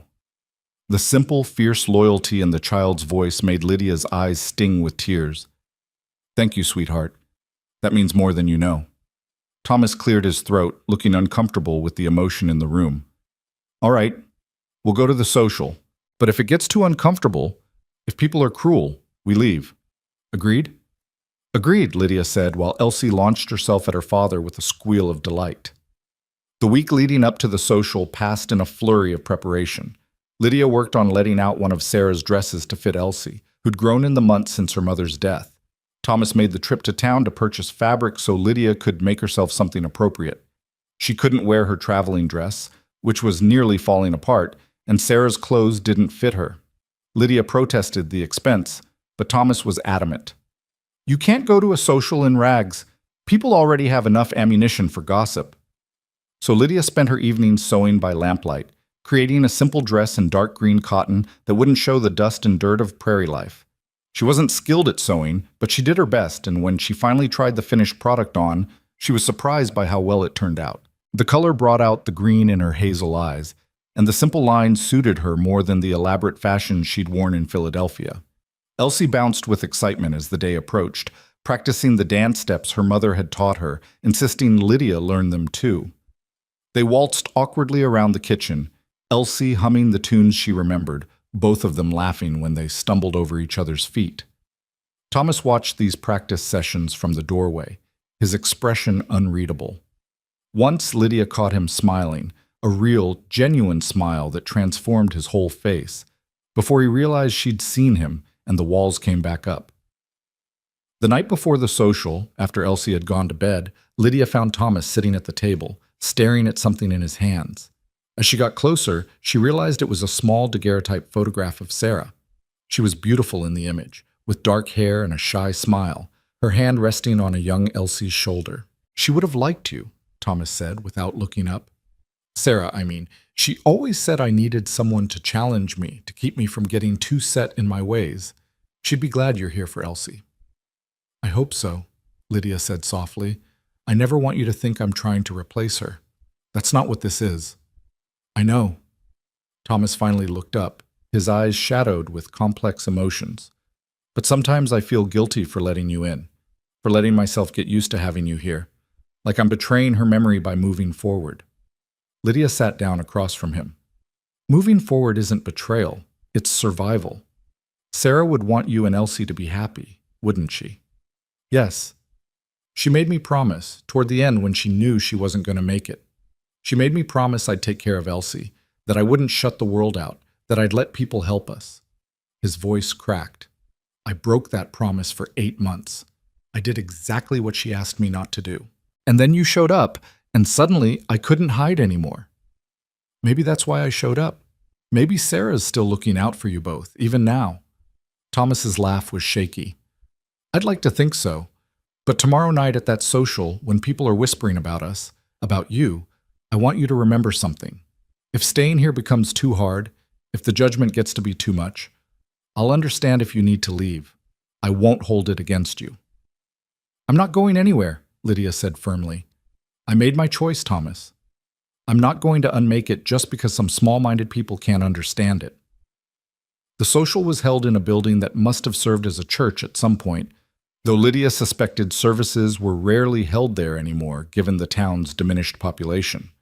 When they arrived in the early evening, the sun was just beginning its descent, painting the sky in shades of orange and pink. Music drifted from inside, someone playing a fiddle, others clapping along. Elsie clutched Lydia's hand tightly as they approached, her earlier excitement giving way to nervousness.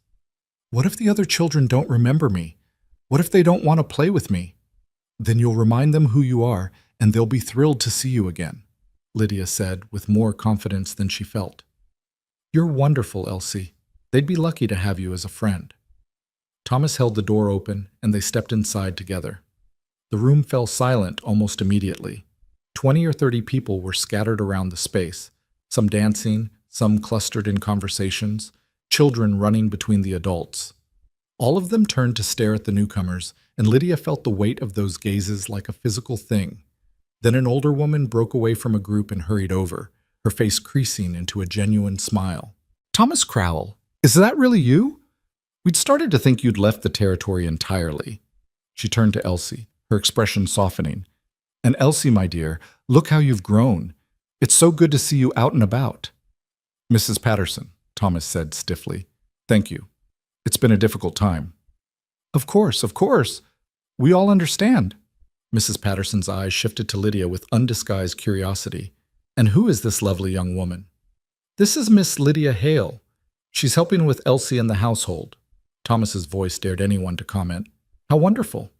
Mrs. Patterson took Lydia's hand warmly. "We're always glad to have new faces in Carson Springs, especially young women. There are precious few of us left. You must tell me all about yourself." Before Lydia could respond, a younger woman joined them, her smile less welcoming than Mrs. Patterson's. "A household helper? How progressive of you, Thomas. I wasn't aware you could afford to hire staff." The barb was clear, and Lydia felt Thomas stiffen beside her. "Miss Hale is working for room and board," he said coldly. "It's a mutually beneficial arrangement." "I'm sure it is," the woman said with a knowing look that made Lydia's face flame. "How very convenient."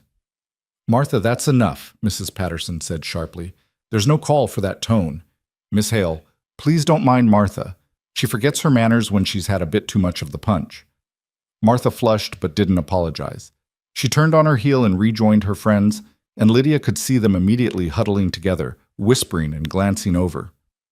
"I'm sorry," Thomas muttered. "We should leave."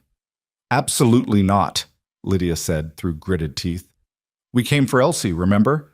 Let's not give them the satisfaction of running us off." Mrs. Patterson beamed at her.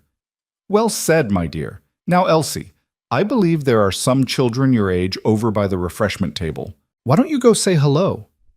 Elsie looked at Lydia uncertainly. "Will you come with me?" "Of course." Lydia took her hand, and together they crossed the room, acutely aware of the whispers following them. The children, 3 girls and 2 boys, ranging from about 5 to 9 years old, looked up as they approached. "Hi," one of the girls said shyly. "Are you Elsie? I remember you from before." "Yes," Elsie whispered. "This is Miss Lydia. She lives with us now." "Is she your new mama?" a boy asked with childish directness.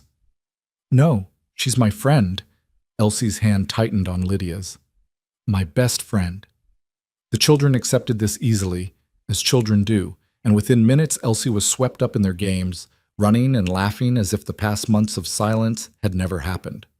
Lydia watched, her heart full, until a hand on her elbow made her turn. Thomas stood beside her, holding 2 cups of punch. "You should have something to drink. It's warm in here." She accepted the cup gratefully and took a sip.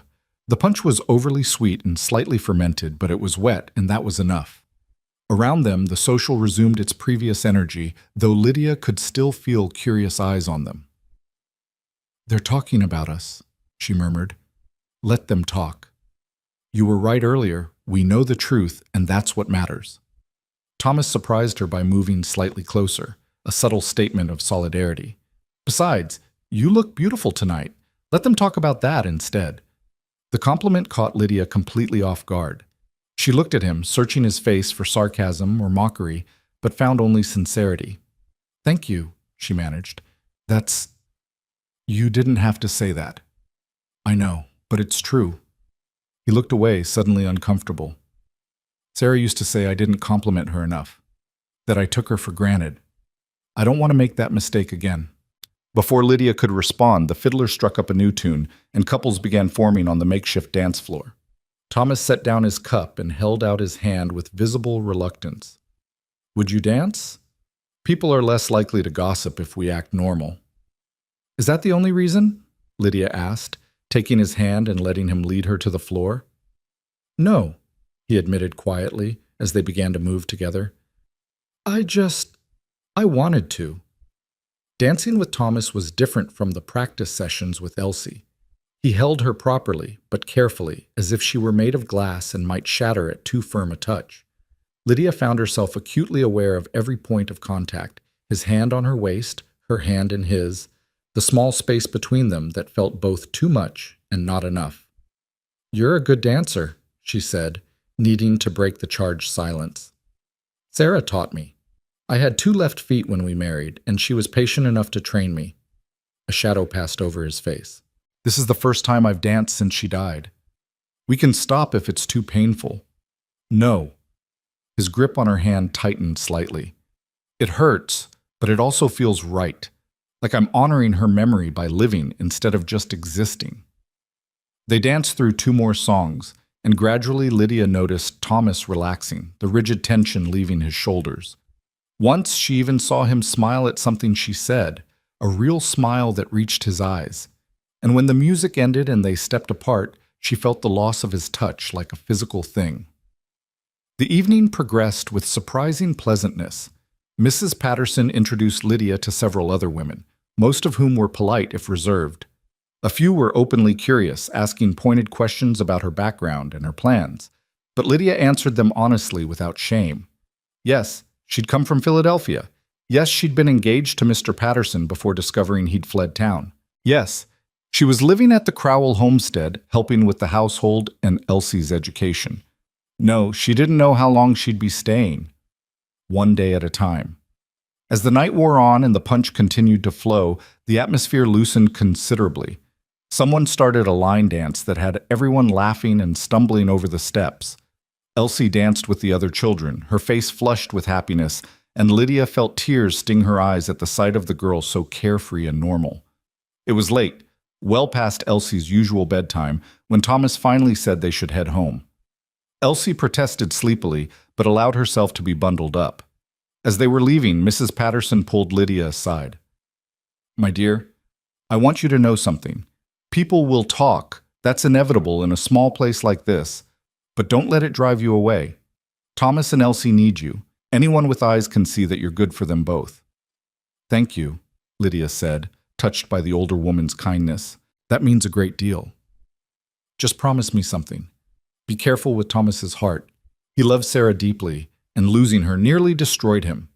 If you're not serious about staying, about being part of their lives long term, it would be kinder to leave now before things get more complicated." The warning was clear and not entirely unwarranted. "I am serious," Lydia said quietly. "I know this whole situation is unconventional, but I'm committed to making it work. For Elsie's sake, and for Thomas's." "And for your own?" Lydia met the woman's knowing gaze. "Yes, for my own too." The ride home was quiet, Elsie dozing against Lydia's shoulder in the wagon Thomas had borrowed for the evening. The stars wheeled overhead in their ancient patterns, and the prairie stretched around them in silver-edged darkness. Lydia felt Thomas's presence beside her more acutely than ever, felt the weight of possibilities and choices hanging in the air between them. When they reached the homestead, Thomas carried Elsie inside while Lydia returned the wagon to the barn.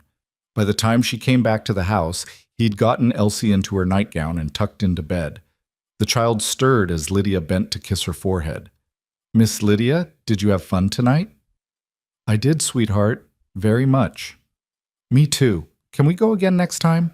"There's another social at Christmas. Mrs. Patterson said. We'll see, Lydia said, then caught herself. Thomas was right.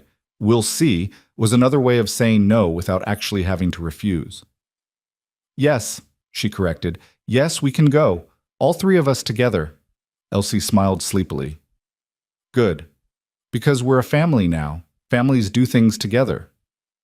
After Elsie had drifted off completely, Lydia found Thomas back on the porch, the place he seemed to retreat to whenever he needed to think. She joined him without asking permission, and for a long time they simply sat together in companionable silence. She's getting attached to you, Thomas finally said. More attached than is probably wise. I'm attached to her too, to both of you. That's what worries me. Thomas turned to face her, his expression serious in the dim light. Lydia, I need to know.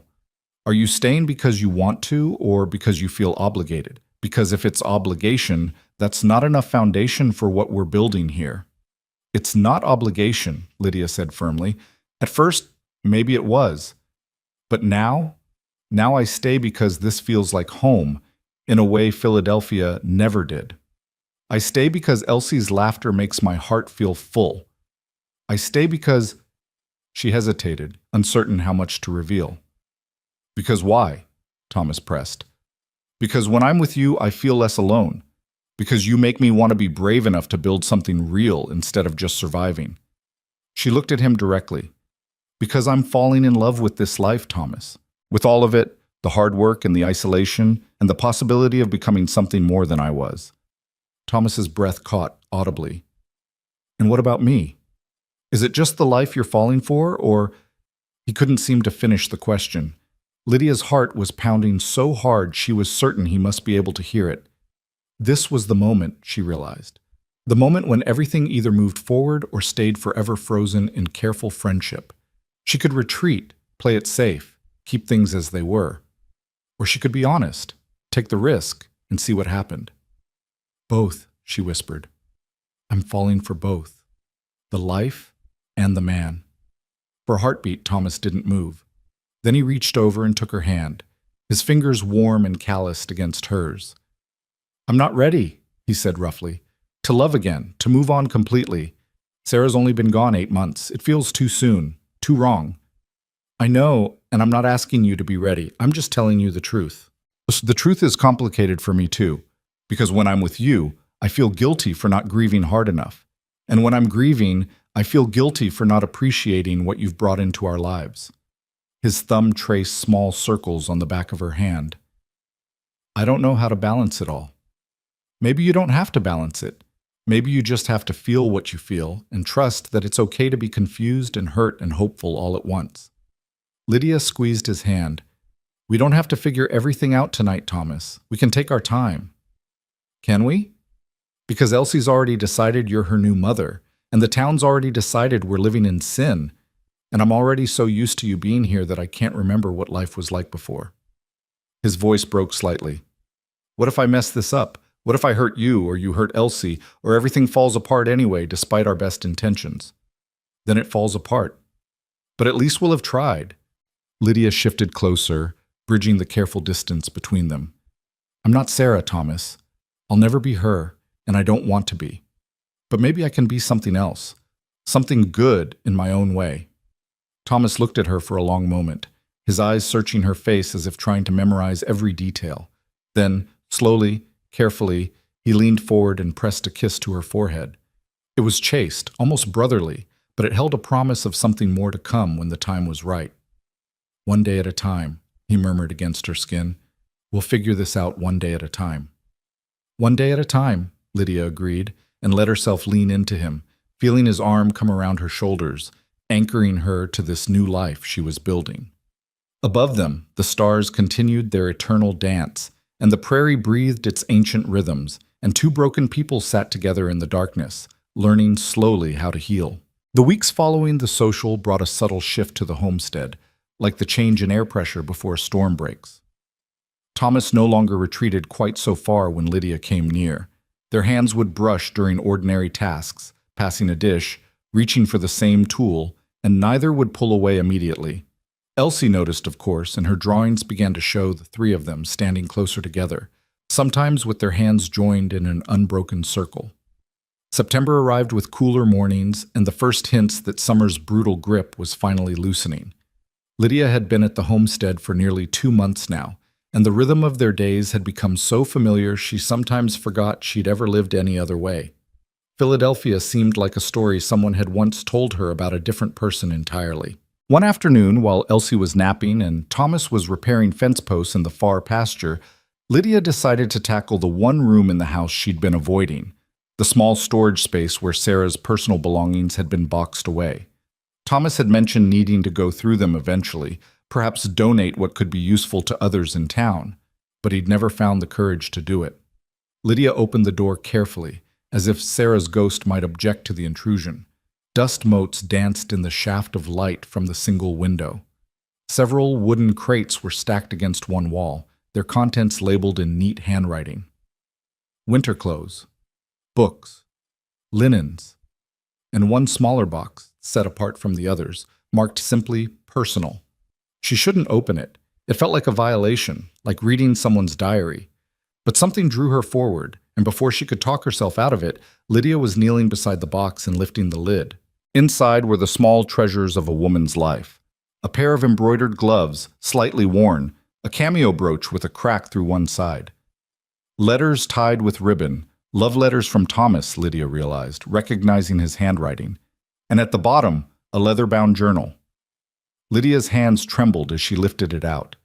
She knew she shouldn't read it, knew it was private, but she also felt a strange compulsion, as if Sarah herself wanted her to understand something.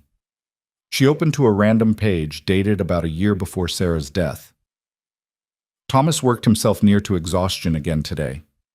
I wish he would accept help when it's offered, but pride is his constant companion. I love him for his determination, but sometimes I fear it will destroy him. He believes he must shoulder everything alone, that asking for help is weakness. I pray he learns before it's too late that strength also means knowing when to lean on others. Lydia turned more pages, reading entries that painted a picture of a marriage that had been loving but not without struggle. Sarah had been lonely out here, missed her family in Missouri, sometimes resented the harsh life the prairie demanded. But she'd also been deeply committed to Thomas and Elsie, determined to make the best of their circumstances. The final entries, written in the weeks before her death, were especially poignant. The fever won't break. Dr. Morris says I should prepare myself, which is his gentle way of saying I'm dying. I'm not ready. Elsie is so young, and Thomas will close himself off completely. I know him. He'll think he failed me somehow, that he should have saved me. He'll stop letting people in, stop accepting help, stop living anything beyond basic survival. This is what terrifies me most. Not death itself, but what my death will do to the two people I love most in the world. The next entry was dated 2 days before Sarah died. I made Thomas promise today that he'll let people help, that he'll take care of Elsie but also take care of himself, that he'll eventually open his heart again, even though the thought of him with another woman makes me ache with jealousy I have no right to feel. But Elsie needs a mother, and Thomas needs a partner. I cannot condemn them both to loneliness because I'm selfish enough to want them to grieve forever. If someone kind comes into their lives, someone who will love them as fiercely as I have, I hope Thomas will have the courage to let her in. I hope he'll choose life instead of merely existing in the shadow of my death. Lydia closed the journal, tears streaming down her face. Sarah had known, had understood her husband well enough to predict exactly how he'd react to losing her, and had tried to leave him permission to move on. But Thomas hadn't been able to hear it, had broken his promise and retreated exactly as Sarah feared, until Lydia had stumbled into their lives and refused to leave.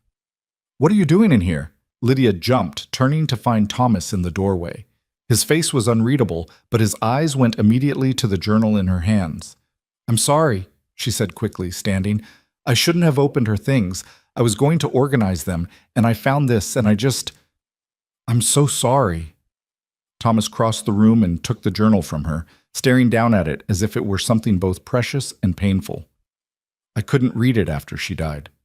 Couldn't bear to see her words, her handwriting, knowing I'd never hear her voice again." "She knew you," Lydia said softly. "She knew exactly how you'd react to losing her." "Did she?"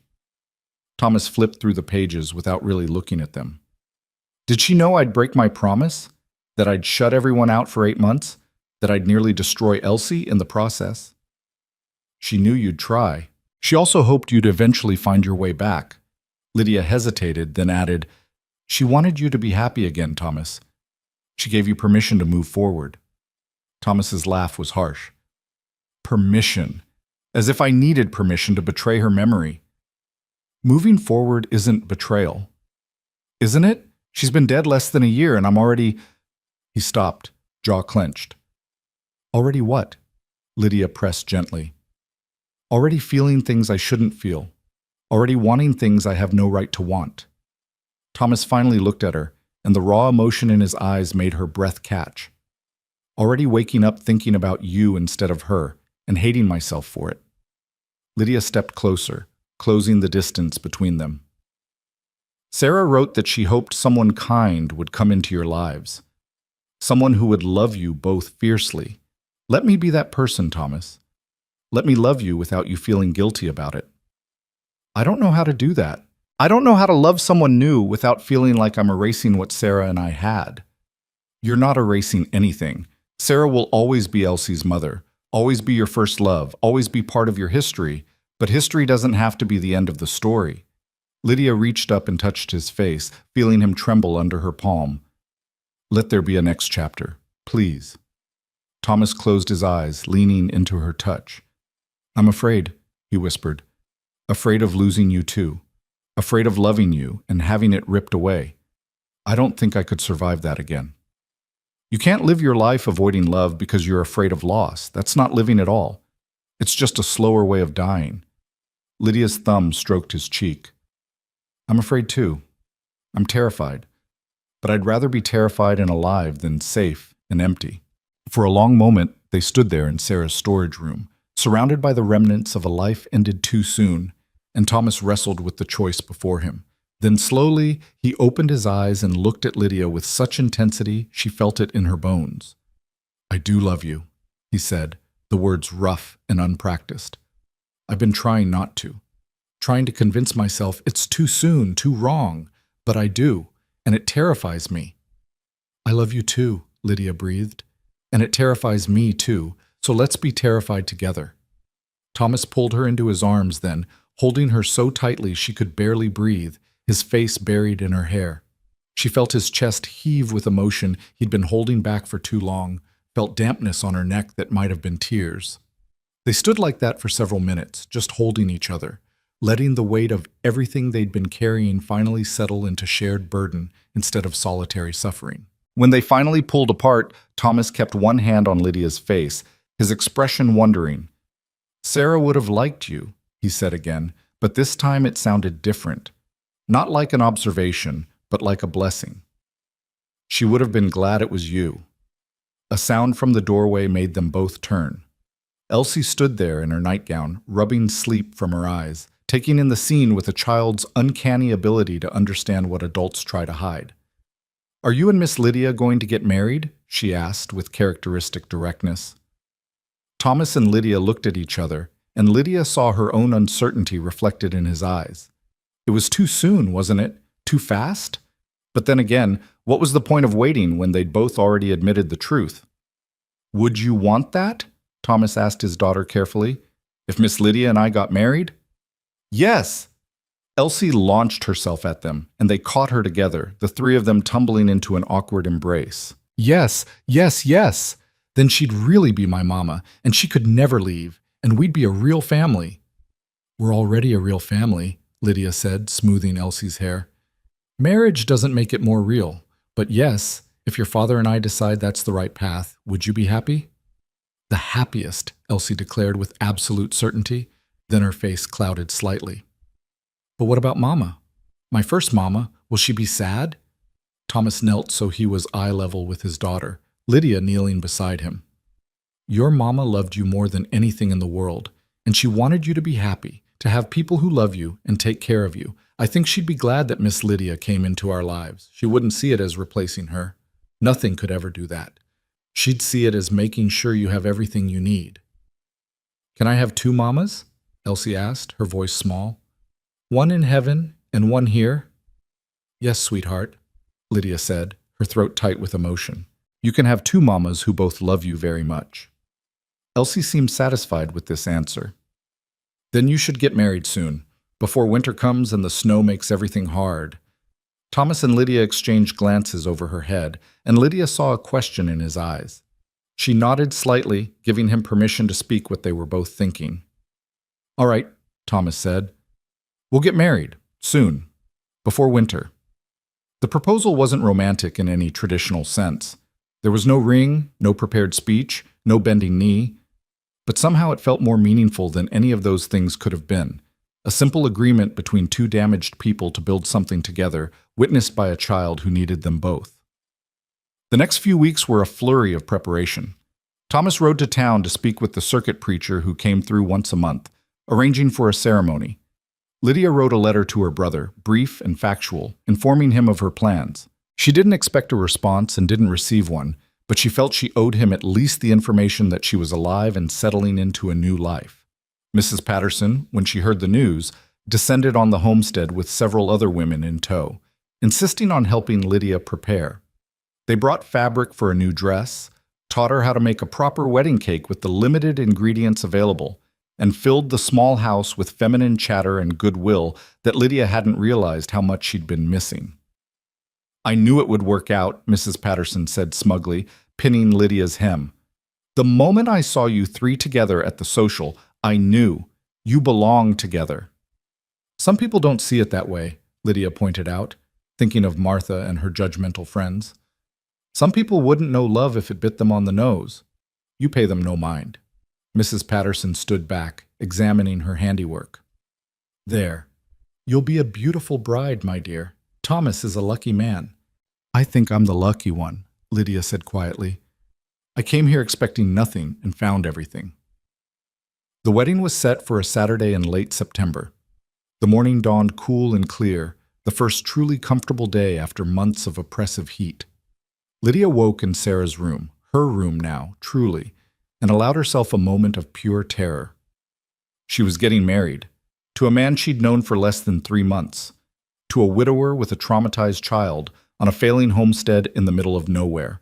By any rational measure, this was insane, but her heart had stopped listening to rational measures weeks ago. Elsie burst into the room, already dressed in her best clothes, bouncing with excitement. "Miss Lydia, you have to get up. We have so much to do. Mrs. Patterson is coming early to help with your hair, and Papa's already so nervous he burned the breakfast, and everything has to be perfect." Lydia laughed, pulling the child onto the bed for a hug. "It will be perfect because we're all together. That's the only thing that matters. Papa says after today, I should call you Mama instead of Miss Lydia. Is that okay?" The question made Lydia's eyes sting with tears. "It's more than okay, sweetheart. It's perfect." The ceremony itself was simple, held in the church building with perhaps 20 townspeople in attendance. Lydia wore her new dress, pale blue cotton, with simple embroidery at the collar and cuffs. Thomas wore his best suit, slightly threadbare but clean and pressed.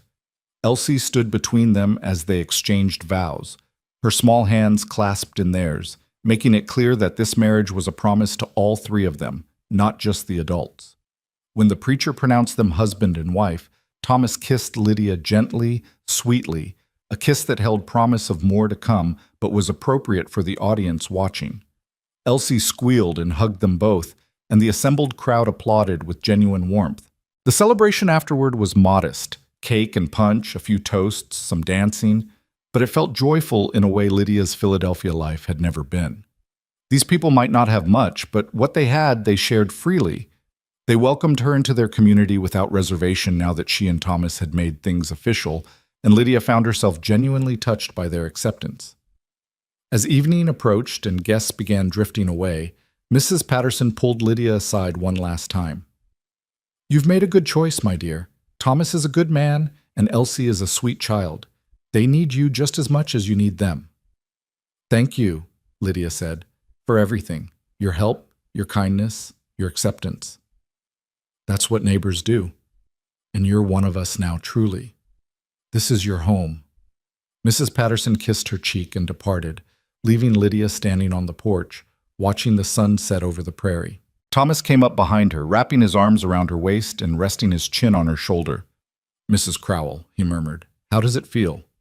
Strange. Good. Right. Lydia leaned back against him. I keep thinking about that night I stumbled onto your property, half dead from exhaustion, with nowhere else to go. If someone had told me then that I'd end up here, married to you, I would have thought they were crazy. If someone had told me a stranger would save my daughter and my life, I would have said the same. Thomas tightened his arms around her. I'm glad you saw our light that night. Glad you were stubborn enough to stay. Me too. Lydia turned in his embrace, looking up at him. I love you, Thomas Crowell, and I'm going to spend the rest of my life proving that coming here was the best decision I ever made. I love you too, more than I thought I could love again. He kissed her forehead, her nose, finally her lips. Thank you for choosing us, for choosing this life. Where else would I be? Lydia smiled. This is home. Inside they found Elsie had fallen asleep in her clothes on the sofa, exhausted from the excitement of the day. Thomas carried her to bed while Lydia changed into her nightgown, and when he returned to their room now, no longer just his or just Sarah's, but something new and shared, he found her sitting on the edge of the bed, looking nervous. Are you all right? He asked gently. Yes, just thinking about how much has changed, how different this all is from what I expected my life to be. Thomas sat beside her, taking her hand. Do you regret it? Not for a second, but I am a little scared of what comes next. Winter, you said, is brutal here, and we're barely scraping by as it is. What if I can't handle it? What if I fail you both? Then we'll fail together, and we'll pick ourselves up and try again. Thomas lifted her hand to his lips. I'm not promising you an easy life, Lydia. I can't. But I can promise that whatever comes, we'll face it together, all three of us. That's worth more than easy. Yes, Lydia agreed softly. It is. That night, as they lay together in the darkness, listening to the familiar sounds of the homestead settling around them, Lydia felt a peace she'd never known before. It wasn't the absence of fear or uncertainty. Those still existed, hovering at the edges of her consciousness. It was the presence of belonging, of knowing that she had a place and people who needed her as much as she needed them. The months that followed brought challenges, just as Thomas had warned. Winter descended with fierce cold that made the summers seem merciful by comparison.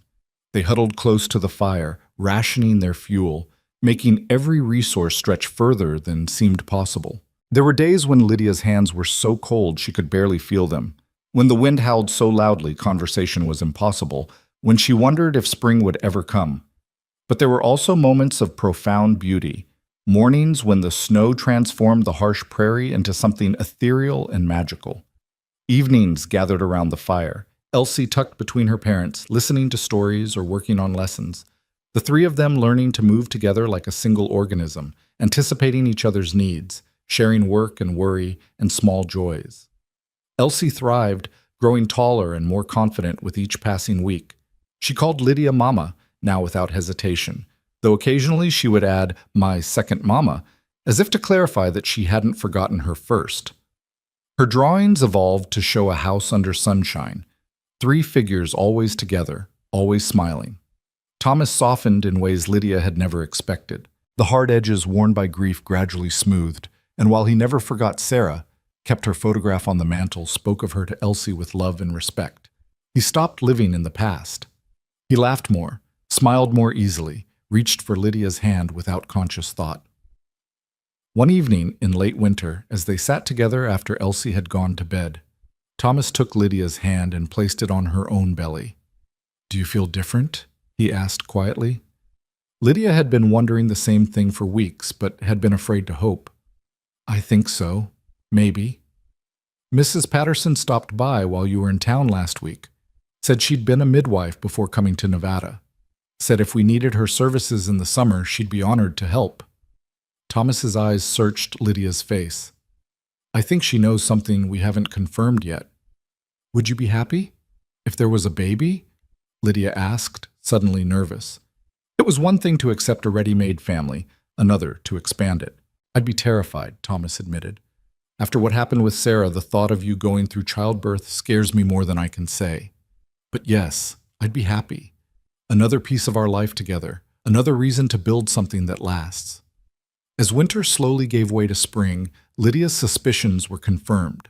By the time the wildflowers bloomed across the prairie, she was noticeably pregnant, and Elsie was beside herself with excitement about becoming a big sister. "Will it be a boy or a girl?" Elsie asked constantly. "We won't know until the baby arrives," Lydia would answer, rubbing her expanding belly. "But either way, they'll be lucky to have you as a sister." Thomas was simultaneously excited and terrified, hovering over Lydia with concern that would have been suffocating if it weren't so clearly born of love. He insisted she rest more, take on less physical work, let him handle things she'd previously managed. Lydia alternated between being touched and being exasperated. "I'm pregnant, not dying," she reminded him when he tried to carry her across a puddle. "I know, but I already lost one wife. I'm not taking chances with another." The words were light, but his eyes held real fear. Summer arrived with its customary heat, and Lydia discovered that being heavily pregnant in the Nevada summer was its own special kind of torture. But Mrs. Patterson and several other women from town visited regularly, bringing advice and supplies, making sure Lydia had everything she needed. The community that had once been suspicious of her now embraced her fully as one of their own.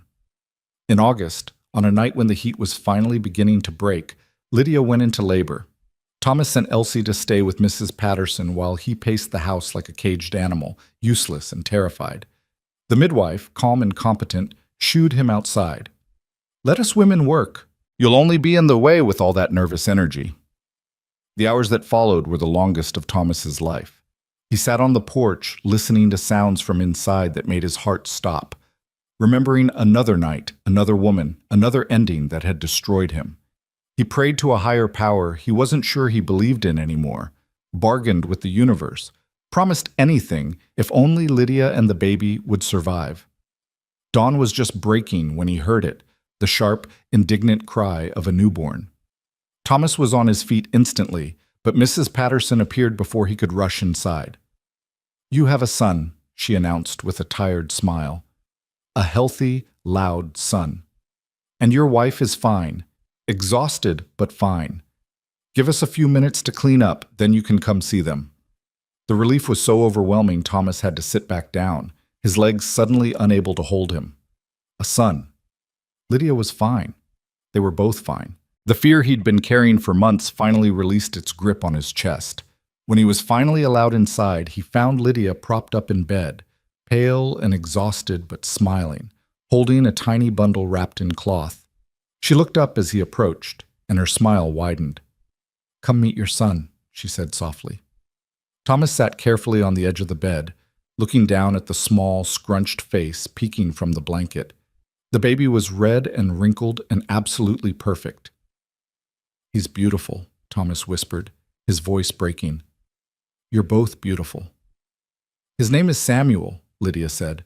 "Samuel Thomas Crowell, after my father and you. If that's all right?" "It's perfect." Thomas touched the baby's tiny fist, marveling when small fingers wrapped around his large one. "Thank you for surviving, for giving me this, for everything." "We're a family," Lydia said simply. "That's what families do. They survive together, they build together, they love together." When Elsie was brought home later that morning, she was so excited she could barely contain herself. She climbed carefully onto the bed, peering at her new brother with wonder. "He's so small," she breathed. "Was I ever that small?" "Even smaller," Thomas assured her. "You were born a month early and scared me half to death." "Can I hold him?" With careful supervision, Elsie held Samuel, her face a picture of concentration and love. "Hi, Samuel," she whispered. "I'm your big sister, Elsie. I'm going to teach you everything I know, and I'm going to protect you forever. That's what big sisters do." Watching his family, his whole family, gathered on the bed together, Thomas felt something settle in his chest that he thought was broken beyond repair. This was healing, he realized. Not forgetting, not replacing, but growing around the wound until it became part of the landscape rather than the defining feature. Sarah would always be part of their story, always be remembered and honored. But the story wasn't over. It had simply taken an unexpected turn, one that led to this moment, this family, this life. That evening, After Mrs. Patterson had left and the baby was sleeping, Thomas sat in the rocking chair with Elsie on his lap while Lydia rested. His daughter was quiet, thoughtful, her fingers playing with the buttons on his shirt. "Papa?" she said finally. "Are we happy now?" "Yes, sweetheart. I think we are." "Good. Because Mama, my first Mama, I think she'd be happy that we're happy. I don't think she wanted us to be sad forever." "No," Thomas agreed, his throat tight. "She didn't want that at all. She wanted exactly this, for us to find joy again, to build a new family, to keep living. I'm glad Mama Lydia, I'm glad she didn't leave that day when she almost went back to Philadelphia." Elsie looked up at him with her dark, serious eyes. "If she'd left, we'd still be alone and sad. But she stayed, and now we have baby Samuel, and we're a real family again." "We were always a real family," Thomas corrected gently. "But yes, I'm glad she stayed too. It was the bravest thing she could have done." As autumn arrived and the heat finally broke completely, the Crowell family settled into their new normal. Samuel grew and thrived. Elsie started lessons in town with other children her age, and Thomas managed to secure steady work with a ranch nearby, bringing in income that made their survival less precarious. Lydia, recovered from childbirth, threw herself back into managing the household, now with the added complexity of a baby's needs.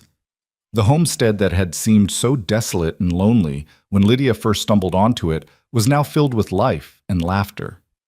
Laundry flapped on the line, so much laundry with a baby in the house.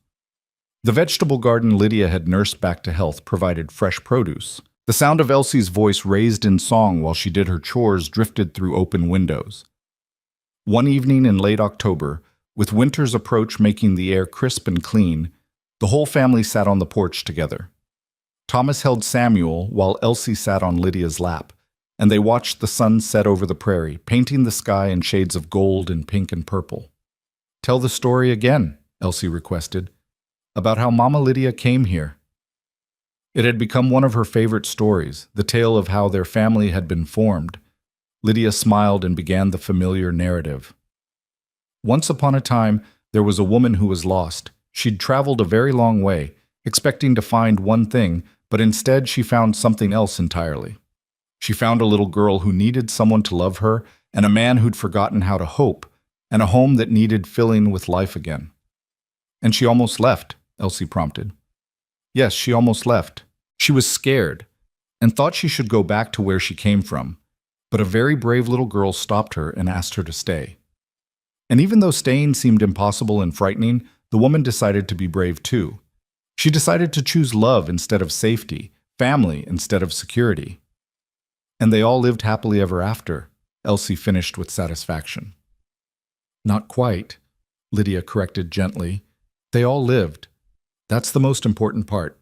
Sometimes happily, sometimes not so happily, but always together, always as a family." Thomas reached over and took Lydia's free hand, squeezing it gently.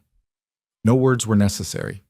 Everything that needed to be said lived in that simple touch, in the way they'd learned to communicate in glances and small gestures, in the life they'd built from broken pieces and desperate hope. As darkness fell and the first stars appeared, they remained on the porch, reluctant to go inside and end the perfect moment. The prairie stretched around them, vast and endless, but it no longer felt isolating. It felt like possibility, like freedom, like home. Elsie fell asleep first, her head heavy on Lydia's shoulder.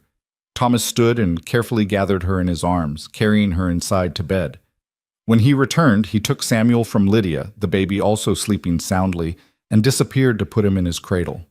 Lydia remained on the porch, rocking slowly, breathing in the cool night air. Thomas came back one more time, sitting beside her and pulling her against his side. "What are you thinking about?" he asked quietly. "About how strange life is. How one moment can change everything. If I'd waited another day to leave Philadelphia, I might have missed Patterson's train. If I'd turned back instead of following your light that first night. If you'd refused to let me stay, or if I'd gone back to Philadelphia when I had the chance. So many moments where things could have gone differently. But they didn't. You're here. We're here. That's what matters." "Yes," Lydia agreed softly. "That's what matters." They sat together in comfortable silence, watching the stars wheel overhead in their ancient patterns, and Lydia thought about the journey that had brought her here. From Philadelphia to Nevada, from scandal to redemption, from loneliness to belonging. It hadn't been the path she'd planned or expected. It had been harder, stranger, more frightening than anything she'd imagined. But it had also been better. Better than safety, better than security, better than any carefully constructed life she could have built on her own. She'd come to Nevada expecting a husband and found a family instead. She'd expected comfort and found purpose. She'd expected an ending and found a beginning. And on a remote homestead at the edge of nowhere, surrounded by prairie and sky and the people she'd chosen to love, Lydia Hale Crowell finally understood what home really meant. Not a place, not a building, not even a town or a territory. Home was wherever the people you loved were gathered, wherever hearts beat in rhythm, wherever someone held your hand and promised that whatever came next, you'd face it together. The night deepened around them, but inside the small house, light glowed warm and steady. A lantern in the window, visible for miles across the dark prairie. Not a beacon for lost travelers anymore, but a symbol of something found, something built, something that would endure. Inside, 2 children slept peacefully. Outside, 2 adults sat together, no longer alone, no longer afraid. And somewhere in the vast Nevada sky, perhaps Sarah looked down and smiled, seeing the life she'd hoped for her family, the healing she'd wished for Thomas, the love she'd known Elsie deserved. The story that had begun with departure ended with arrival. The woman who'd tried to leave quietly had learned instead how to stay loudly, fully, with her whole heart.